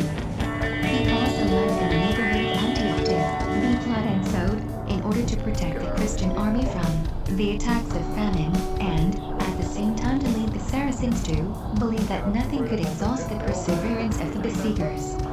In the meanwhile, the winter was stealing away. The contagious diseases committed fewer ravages, and the princes in the monasteries of Armenia sent provisions to the Christians. 105. The famine began to be less felt. The amelioration in the condition of the pilgrims was attributed to their penitence and their conversion, and they returned thanks to heaven for having made them better and more worthy of its protection and mercy. It was at this period that ambassadors from the Caliph of Egypt arrived in the camp of the Crusaders. In the presence of the infidels, the Christian soldiers endeavored to conceal the traces and remembrances of the lengthened miseries they had undergone. They clothed themselves in their most precious vestments and displayed their most brilliant arms. Knights and barons contended for the glory of strength and skill in tournaments. Nothing was seen but dancing and festivity, amidst which abundance and joy appeared to reign. The Egyptian ambassadors were received in a magnificent tent, in which were assembled all the principal leaders of the army. They did not disguise, in their address, the extreme aversion that their master had always entertained for an alliance with the Christians. But the victories which the Crusaders had gained over the Turks, those eternal enemies of the race of Ali, had led him to believe that God himself had sent them into Asia as the instruments of his vengeance and justice. The Egyptian Caliph was disposed to ally himself with the victorious Christians, and was preparing to enter Palestine and Syria. As he had learned that the wishes of the Crusaders were confined to an ardent desire to behold Jerusalem, he promised to restore the Christian churches, to protect their worship, and open the gates of the holy city to all the pilgrims, upon condition that they would repair thither without arms, and would remain there no longer than 1 month. If the Crusaders submitted to these conditions, the Caliph promised to become their most generous supporter. if they decline the blessing of his friendship, the nations of Egypt and Ethiopia, with all those that inhabit Asia and Africa, from the Straits of Gates to the gates of Baghdad, would arise at the voice of the legitimate vicar of the prophet, and would show the warriors of the West the power of their arms. This discourse excited violent murmurs in the assembly of the Christians. One of the chiefs arose to answering, and addressing himself to the deputies of the Caliph, "The religion that we follow," said he to them, "has inspired us with the design of re-establishing its empire in the places in which it was born. And we stand in no need of the concurrence of the powers of the earth to accomplish our vows. We do not come into Asia to receive laws or benefits from Muslims, nor have we forgotten, besides, the outrages committed by Egyptians upon the pilgrims of the West. We still remember that Christians, under the reign of the Caliph Ahmad, were delivered over to executioners, and that their churches, particularly that of the Holy Sepulchre, were razed to the ground.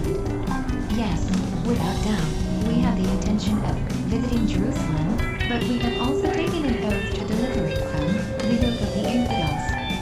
God, who has honored by sufferings, wills that he shall be there served by his people." The Christians resolved to be both its guardians and its Alan. ministers. "Go and tell them who sent you to make Oh, choice of bro. peace or war. Tell them that the Christians, encamped before Antioch, fear neither the nations of Egypt, nor those of Asia, nor those of Baghdad, and that they only ally themselves with powers which respect the laws of justice and the standards of Jesus Christ." The orator who spoke thus expressed the opinion and sentiment of the assembly. Nevertheless, they did not entirely reject the alliance with the Egyptians. Deputies were chosen from the Christian army to accompany the ambassadors of Cairo on their return, and to bear to the Caliph the definitive propositions of peace of the Crusaders.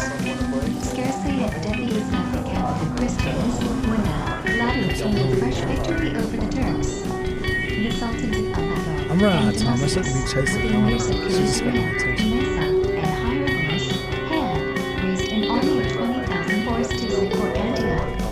And this army was already on its march towards the city, when it was surprised and cut to pieces by the Prince of Tarentum and the Count of St. Gian, who had gone out to meet it.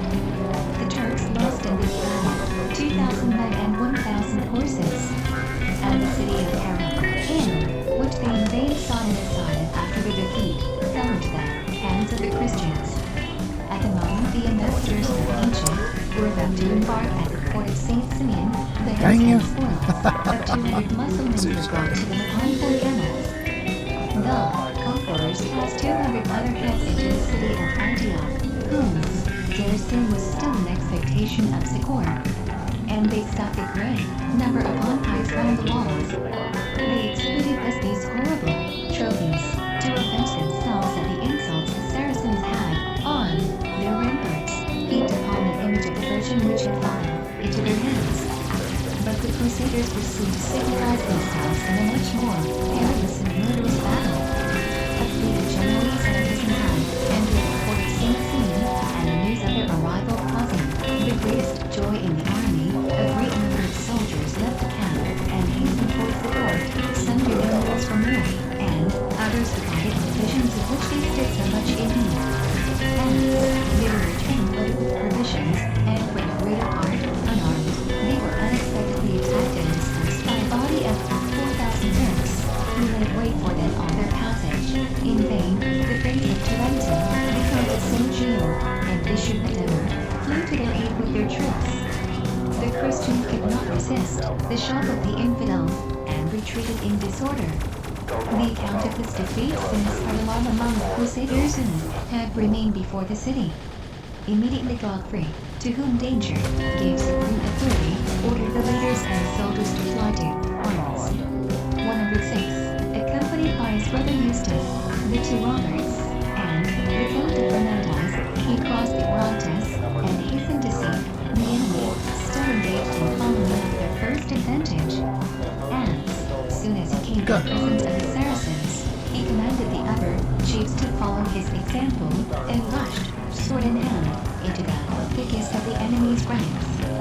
The latter, accustomed to fight at a distance, and principally to employ the bow and arrow, could not resist the sword and lance of the Crusaders.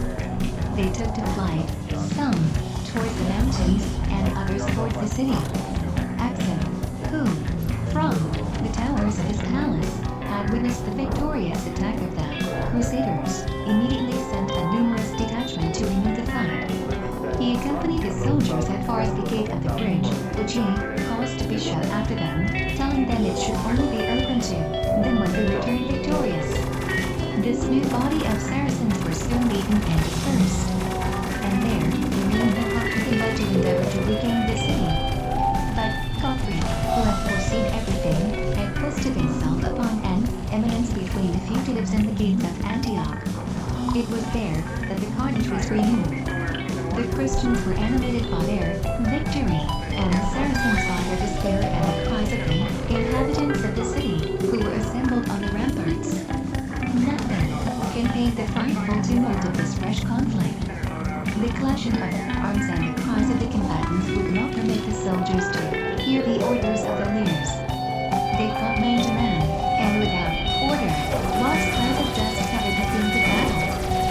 Chance directed the blows of both the conquerors and the conquered, and the Saracens, heaped as it were together by their terror, Bad spot to be in. on the flank. Sure was. The confusion was so great that several of the Crusaders were killed by their companions and brothers in arms. A great number of Saracens fell almost without resistance under the swords of the Christians, and more than 2,000 who sought safety in flight were drowned in the Orontes. The old man of Antioch, says William of Tyre, whilst contemplating this bloody catastrophe on the highway, there was grief that they had lived so long, whilst the women who witnessed the death of their children lamented their own fecundity. The carnage continued I zapped you. and it Dang was it. not till nightfall that Axum allowed the gates to be opened for the reception of the miserable remains of his troops, still hotly pursued by the Crusaders. The leaders and soldiers of the army had performed prodigies of valor. Diamond, Tancred, Ademar, Baldwin Dufour, and Eustace had appeared everywhere, leading their warriors in the path of danger. The whole army spoke of the immense presence and marvelous feats of arms of the Count of Vermandois and the two Roberts. The Duke of Normandy sustained a single combat with the leader of the infidels, who advanced towards him surrounded by his troop.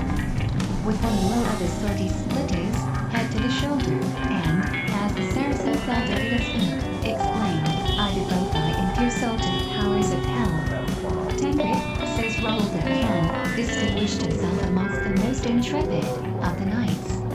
In the heat of the melee, the Christian hero, as modest as he was brave, made his squire swear to preserve silence upon the exploits of which he was a witness. 107.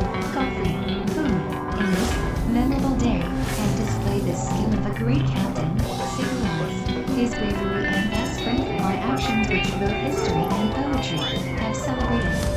Now I receive proof against his trenchant blade. Lances, helmets, and cuirasses flew in shivers beneath his strokes. A Saracen of surpassing strength and stature offered in single combat, in the midst of the melee, and with his first blow dashed the shield of Godfrey in pieces. Indignant at such audacity, the Christian hero raised himself in his stirrups, and rushing on his antagonist, dealt him so terrible a blow on the shoulder that he divided his body into two parts. 108. The one, say the historians, fell to the ground, whilst the other remained on the horse, which returned to the city, where this spectacle redoubled the consternation of the besieged. In spite of these astonishing exploits, Save me, the save me. Christians sustained a considerable loss. While celebrating the heroic valor of the Ouch. Crusaders, contemporary history is astonished at the multitude of martyrs which the Saracens sent to heaven, and who, on arriving in the abode of the elect, with crowns upon their hands, and palm branches in their hands, addressed God in these words, "Why have you not spared our blood which has flowed for this day?" 109. The infidels passed the night in burying such as had been killed under the walls of the city.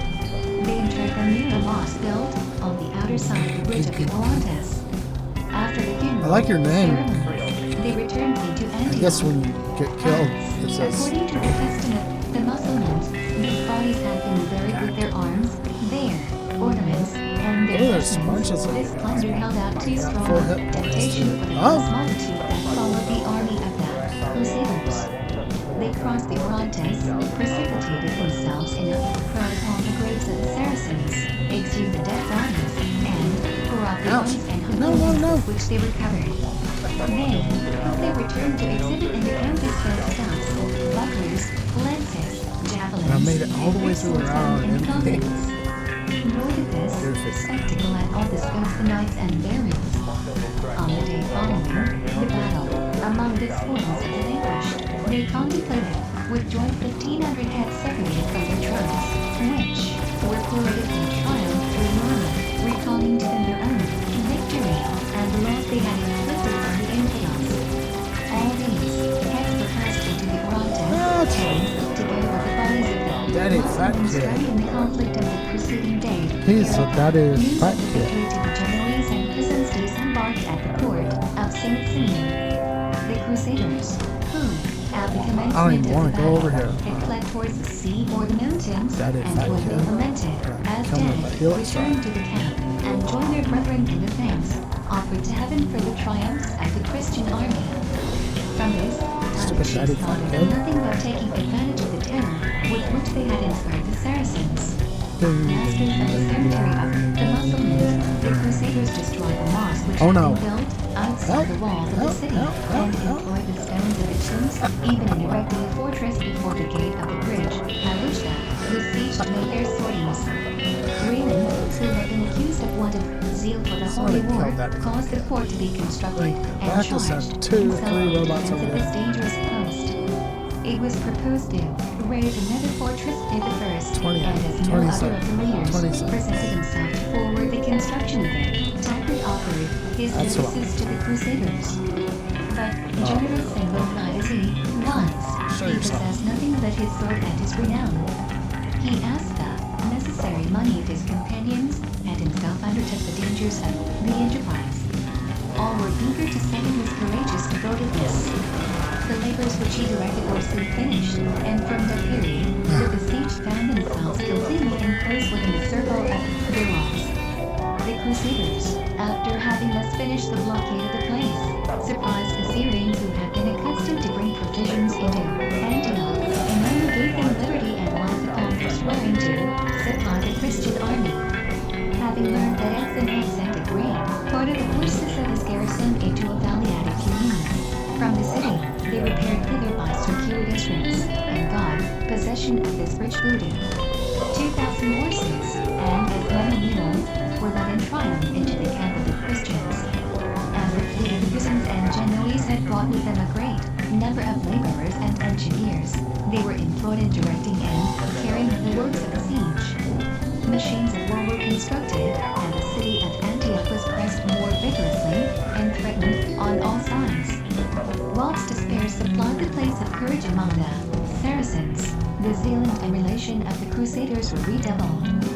Many, whom misery or fear had driven from the Christian army, rejoined their standards, and sought by their exertions to obliterate the remembrance of their desertion. The besiegers allowed themselves no repose, and only seemed to live to fight. The women seconded the valor of the warriors. Some mingled with them in ranks, whilst others bore them food and ammunition to the battlefield. Children even formed themselves into troops, exercised themselves in military evolutions, and Crash my took up arms computer. against the Saracens. The inhabitants of Antioch proved their chosen defeat of the Christians, and several times these young combatants came to blows in the presence of the besiegers and the besieged, who animated them with voice and gesture, and joined the combat even to support such of their party as seemed to youth. There was formed at the same time another military force still more formidable to the Saracens. 1 of the 10, the Mendicants and Vagabonds, followed the Christian army more employed in the labors of the siege, and worked under the orders of a captain, who took the title of Roy Truant, or King of the Beggars. They received pay from the general treasury of the Crusaders, and as soon as they were in a condition to purchase arms and clothes, the king renounced them as his subjects and forced them to enter into one of the troops of the army. This measure, whilst forcing the vagabonds to abandon a life of dangerous idleness, exchanged them into useful auxiliaries. As they were accused of violating twins and feeding on human flesh, 111 beings were claimed to among the infidels, and despite of them alone but to the life, the defenders of Fancy meeting you here. trembled at the thoughts of falling into their hands. Antioch was so closely pressed, Oh, no. and the garrison had And somebody's, like, knocking on the door. defense left, It might be that my the daughter. besiegers expected every day to be Need to check. masters of it. Give me just a second, or get the key or something. Surrender if he were not soberly. Dang, I should have left it open. The I don't know why I Crusaders, locked it. ever full of blind confidence, had the imprudence to accept the proposals of the Okay, governor. this I can't. As soon as they had concluded a truce with the Saracens, the leaders of the army, who scarcely ever agreed, except upon the field of battle, and who, the presence of danger did not always unite, were upon the point of declaring war against one another. Baldwin, Prince of Edessa, had sent magnificent presents to Godfrey, the two Roberts, the Count of Vermandois, and the Count of Blois and of Chartres, but in the distribution of his favorites had, designedly, omitted Bohemond and his soldiers. Nothing more was necessary to create division. Whilst the rest of the army was No, separated let me in go. the Just come out here just to get Baldwin, killed. the Prince of Tarentum and his warriors breathed nothing but complacency at this time originally dominated him, which an Armenian prince, desolate for Godfrey, and which, falling into the hands of Pancratius, was sent to Bohemond, became a precious subject of trouble and discord. Godfrey ordered him from the present which had been intended for him, and Bohemond refused to give it up. On each side they proceeded to injurious terms and threats. They were even ready to have recourse to arms, and the blood of the Christians was about to flow for a miserable quarrel. But at length the Prince of Tarentum, abandoned by a greater part of the army, and overcome by the prayers of his friends, gave up the tempter's rival, consoling himself in his vexation with the hope that war would soon put him in possession of a richer booty. William of Tyre, who has translated to us this account, is astonished to see the wise God proclaim such a frivolous object with so much heat, and in his surprise he compares the This witness stupid bastard force field globular thing. his thought would have been more just if he had compared the discords and quarrels of the leaders of the crusade to those which troubled the camp of the Greeks, and so long retarded the taking of Troy. Whilst these quarrels engaged the attention of the whole Christian army, the inhabitants of Antioch were introducing reinforcements into the city and preparing for a fresh resistance. Can't believe it. When they had received the succors and provisions necessary to defend themselves and prolong the siege, they Thought that was my broke the daughter. It truce was and my again began wife was the war with all banging Oh, the around with the advantages that vacuum peace so easily granted At them. this hour of the day. Antioch, after a siege of 7 months, would have escaped from the hands of the Christians if stratagem, policy, and ambition had not effected for them that which patience and bravery had been unable to achieve. Bohemond, whose sole motive for undertaking the crusade had, and a desire to improve his fortunes, was constantly on the watch for an opportunity of realizing his project. Baldwin's great success had awakened his jealousy and hung him even in his sleep. He dared to direct his views to the possession of Antioch, and was so far favored by circumstances as to include a man who might be able to place the city in his power. This man, whose name was Pyrrhus, was, whatever some historians who give him a noble origin may say, the son of an Armenian who was by trade a maker of cuirasses. 112. Of a restless and busy character, he was constantly anxious to change and improve his condition. He had abjured the Christian religion from a spirit of inconstancy, and in the hope of advancing his fortune. He was endowed with admirable self-possession, and with audacity proof against any accident, and was at all times ready to perform that for money which could only have been expected from the most ardent fanaticism. Nothing appeared unjust or impossible to him that promised to gratify his ambition or his avarice. Being active, adroit, and insinuating, he had wormed himself into the confidence of Axen, and was admitted into his council. The Prince of Antioch had entrusted him with the command of 3 of the principal towers of the place. He defended them at first with zeal, but without any advantage to his fortune, and he grew weary of our infidelity the moment his busy brain suggested that treason might be more profitable. In the intervals of the various conflicts, he had had many opportunities of seeing the Prince of Tarentum. These two men divined each other's character at the first glance, and it was not long before this sympathy produced mutual confidence. In their first meetings, Pyrrhus complained of the outrages he had experienced from the Mussulmans. He deeply regretted having abandoned the religion of Christ and wept over the persecutions the Christians had suffered in Antioch. No more than this was required to place the Prince of Tarentum in possession of the secret thoughts of Pyrrhus. He commended both his remorse and his good feeling, and made him the most magnificent promises. Then the Renegado opened his heart to him. They swore an inviolable friendship to each other, and planned an active correspondence. They met several times afterwards, but always with the greatest secrecy. At every interview Valentine, Pyrrhus said the fate of the Christians was in his hands, and that it only rested with himself to merit their gratitude and receive from them best recompenses. On his side, Pyrrhus protested that he was anxious to serve the Christians, whom he considered as his brothers, and, in order to assure the Prince of Tarentum of his fidelity, or else, to excuse his treason, he said that Jesus Christ had appeared to him, and had advised him to give up Antioch to the Christians. 113. Bonan. I'm waiting for such Hellraiser. protestation. He had no difficulty in believing D.D. what Ramon he so Hellraiser. ardently desired, and as soon as he had agreed with Pyrrhus upon the means of executing the projects they had so long meditated, he called an assembly of the principal leaders of the Christian army. He began by laying before them with much earnestness both the evils with which the Crusaders had hitherto been afflicted, and the still greater evils with which they were threatened. He added that a powerful army was advancing to the assistance of Antioch, that a retreat could not be effected without disgrace and danger, and that there remained no safety for the Christians but in the capture of the city. It was true, the place was defended by impregnable ramparts, that they should recollect that all victories were not obtained by force of arms or in the field of battle, and that such as were won by address were neither the least important nor the least glorious. They, then, who could not be conquered must be deceived, and the enemy must be overcome by a great but skillful enterprise.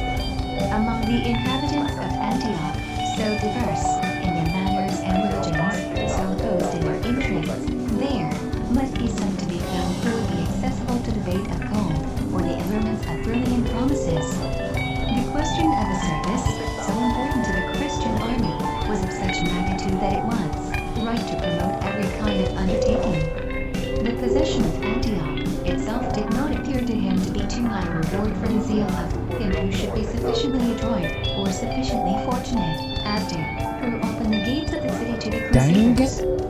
Bonan was careful not to explain himself more clearly, but his purpose was easily divined by the jealousy and ambition of some of the leaders, who perhaps entertained the same views as himself. Raymond, particularly, warned him refuted the artful insinuations of the Prince of Tarentum. We are all, said he, brothers and companions, and it would be unjust, after all have run the same risks, that one alone should gather the fruits of our joint labors. For myself, added he, casting a look of anger and contempt upon Bohemond, I have not traversed so many countries, braved so many perils, lavished so much blood and treasure, or sacrificed so many of my soldiers, to repay with the price of our conquests in gross artifice or shameful stratagem worthy only of women. These vehement words had all the success to be expected among warriors Viewing who battle prevailed results. by force of arms, and who esteemed no conquest that was not the reward of the Lord.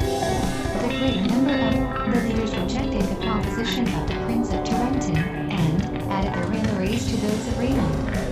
Bohemond, whom history has surely the issues of the Latins, did all in his power to restrain himself and conceal his vexation. He went out from the council smiling, persuaded that necessity would soon bring the Crusaders to his opinion. As soon as he had regained his tent, he sent emissaries through all the quarters of the camp to spread secretly the most alarming intelligence.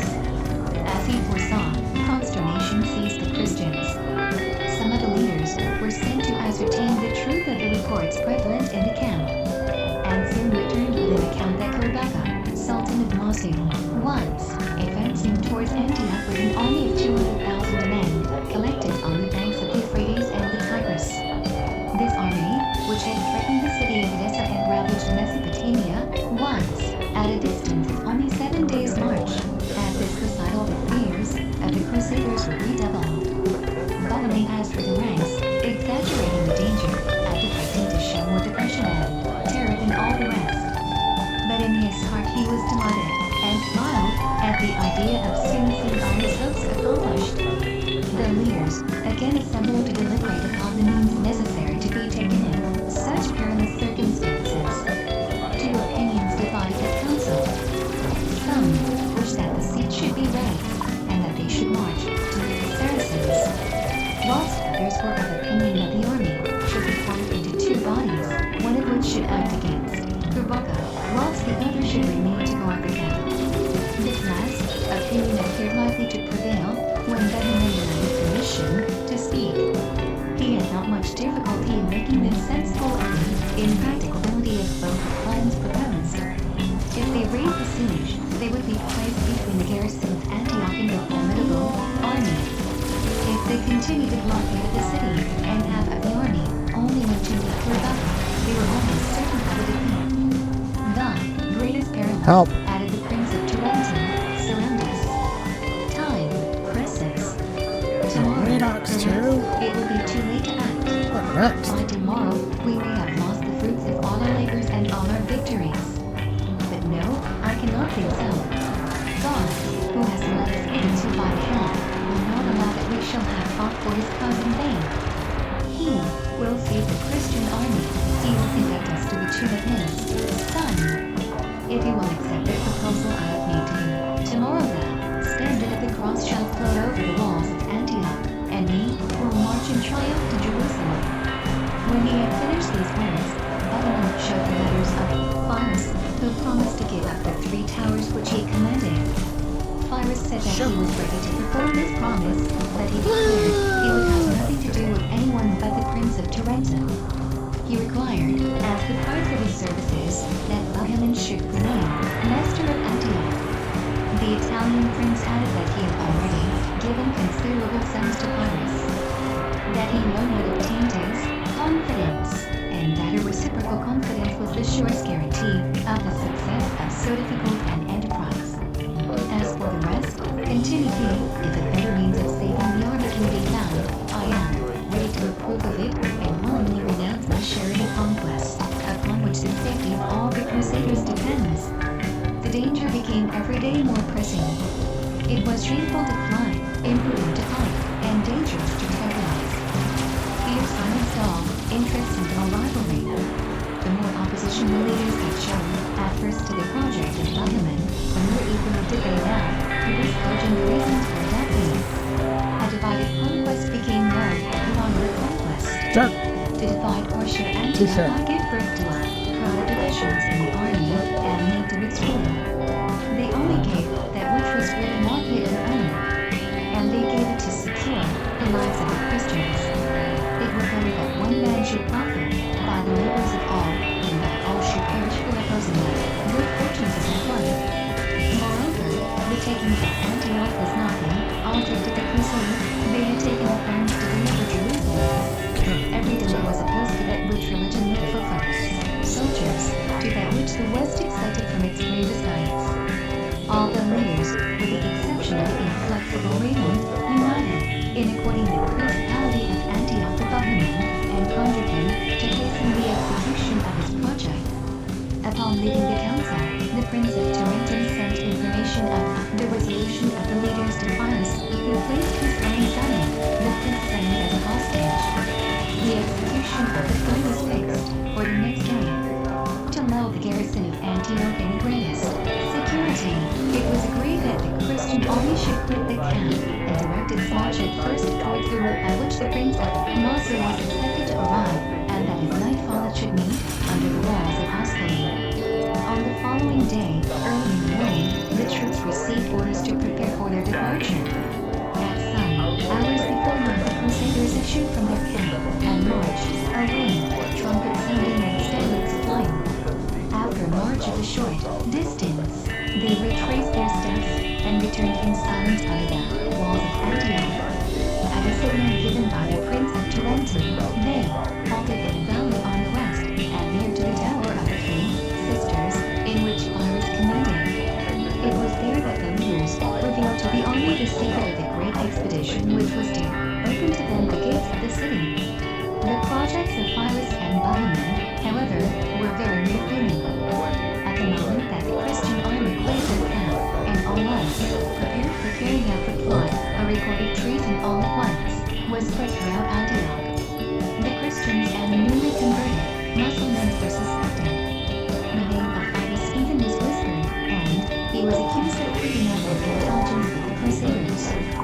He was obliged to appear before Axel, who interrogated him closely and fixed his eyes intently upon him in order to penetrate his thoughts. But Pyrrhus dispersed all suspicions by his firm countenance. He himself proposed the proper measures to be taken against the traitors, and advised his master to change the commanders of the principal towers. This advice was approved of, and Axel determined to follow it on the morrow. In the meantime, orders were given to load it with chains and put to death during the darkness of the night all the Christians that should be found in the city. The renegade was then sent back to his post, loaded with praises for his carefulness and fidelity. At length, approached not everything appeared tranquil in Antioch, and Pyrrhus escaped from such threatening danger, awaited the Crusaders in a tower which he had agreed to surrender to them. As his brother commanded a tower near his own, Pyrrhus went to find him, and sought to engage him in the plot. Brother, said he to him, you know that the Crusaders have quitted their camp, and that they are fighting the army of Purvaka. When I think of the miseries they have You can endured, come in, dear. and the death That's my threatening wife them, knocking on the I door. cannot help feeling a sort I of do pity believe. for them. How may I help you? Likewise, at this night, all the Okay, I'm Christian gonna get you when I'm done, dear. I'm almost done. happy. It's almost time to be done. So many outrages are going to be massacred by the orders of Axel. I cannot help pitying them. Don't you love it when they can't I aim? cannot forget that we were born in the same religion and that we were formerly brothers. These words did not produce the effect we expected. At the I skull am neck to surprised. us. Reply is, rather, that you should pity men who ought to be objects of horror to us. I'll show you. Before the I Christians hate this appeared one. under the Oh, walls this is of a- Antioch, we were loaded with benefits. Since they have besieged the city, we have passed our lives in dangers and alarms. May all the evils they have brought upon us recoil upon them. As to the Christians who live amongst us, do you not know that the greater part of them are traitors, and that they think of nothing but delivering us up to the sword of our enemies? On finishing these words, he cast a threatening look upon Pyrrhus. The renegade saw that he was suspected. Get him. Yeah, got He it. could not acknowledge a brother in the man who refused to be his accomplice, Good. and as his only answer, plunged his dagger into his heart. At length the decisive moment arrived. The night was dark, and a rising storm increased the depth of the obscurity. The wind, which rattled among the roofs and the buildings, and the peals of thunder, prevented the sentinels from hearing any noise around the ramparts. The heavens seemed inflamed towards the west, and the sign that a prominent day appeared in the horizon seemed to announce to the superstitious minds of the Crusaders a destined moment for the ruin and destruction of the infidels. 114. They waited the signal with impatience. The garrison of Antioch was plunged in sleep. Pyrrhus alone watched and meditated his conspiracy. A bombardment again, sent by Bohemond, down to the tower by the ladder of leather. Pyrrhus perceived him, telling him all was ready, and as an evidence of his fidelity, pointed to the dead body of his brother, whom he had just slain. Whilst they were conversing, an officer of the garrison came to visit the priest. He presented himself with a lantern in his hand before the tower as commanded. The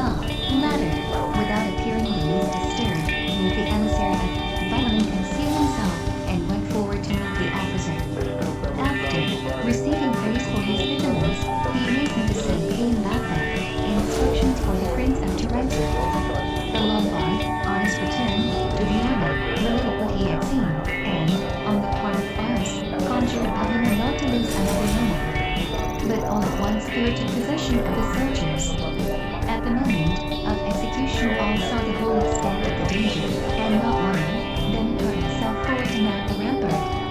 In vain fought Friedel, Prince of Tarentum employed by turns promises and threats. Both leaders and soldiers remained motionless. One of the 15, Balaam himself ascended by letter of herbs, in the hope that he should be seconded by the most. Hooray! But nobody felt it his duty to follow in his footsteps. He reached the tower below, where Iris refers to warmly praise, then left. Balaam hastily descended to his soldier.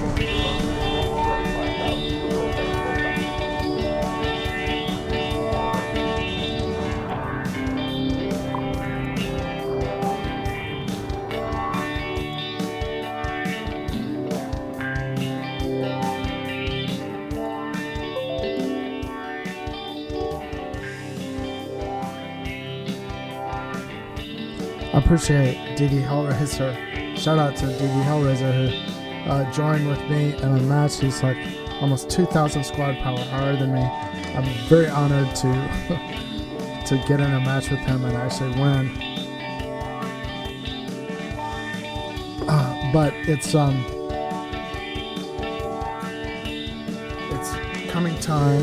The time has come to end the stream. Thanks for tuning in. And we'll see you next time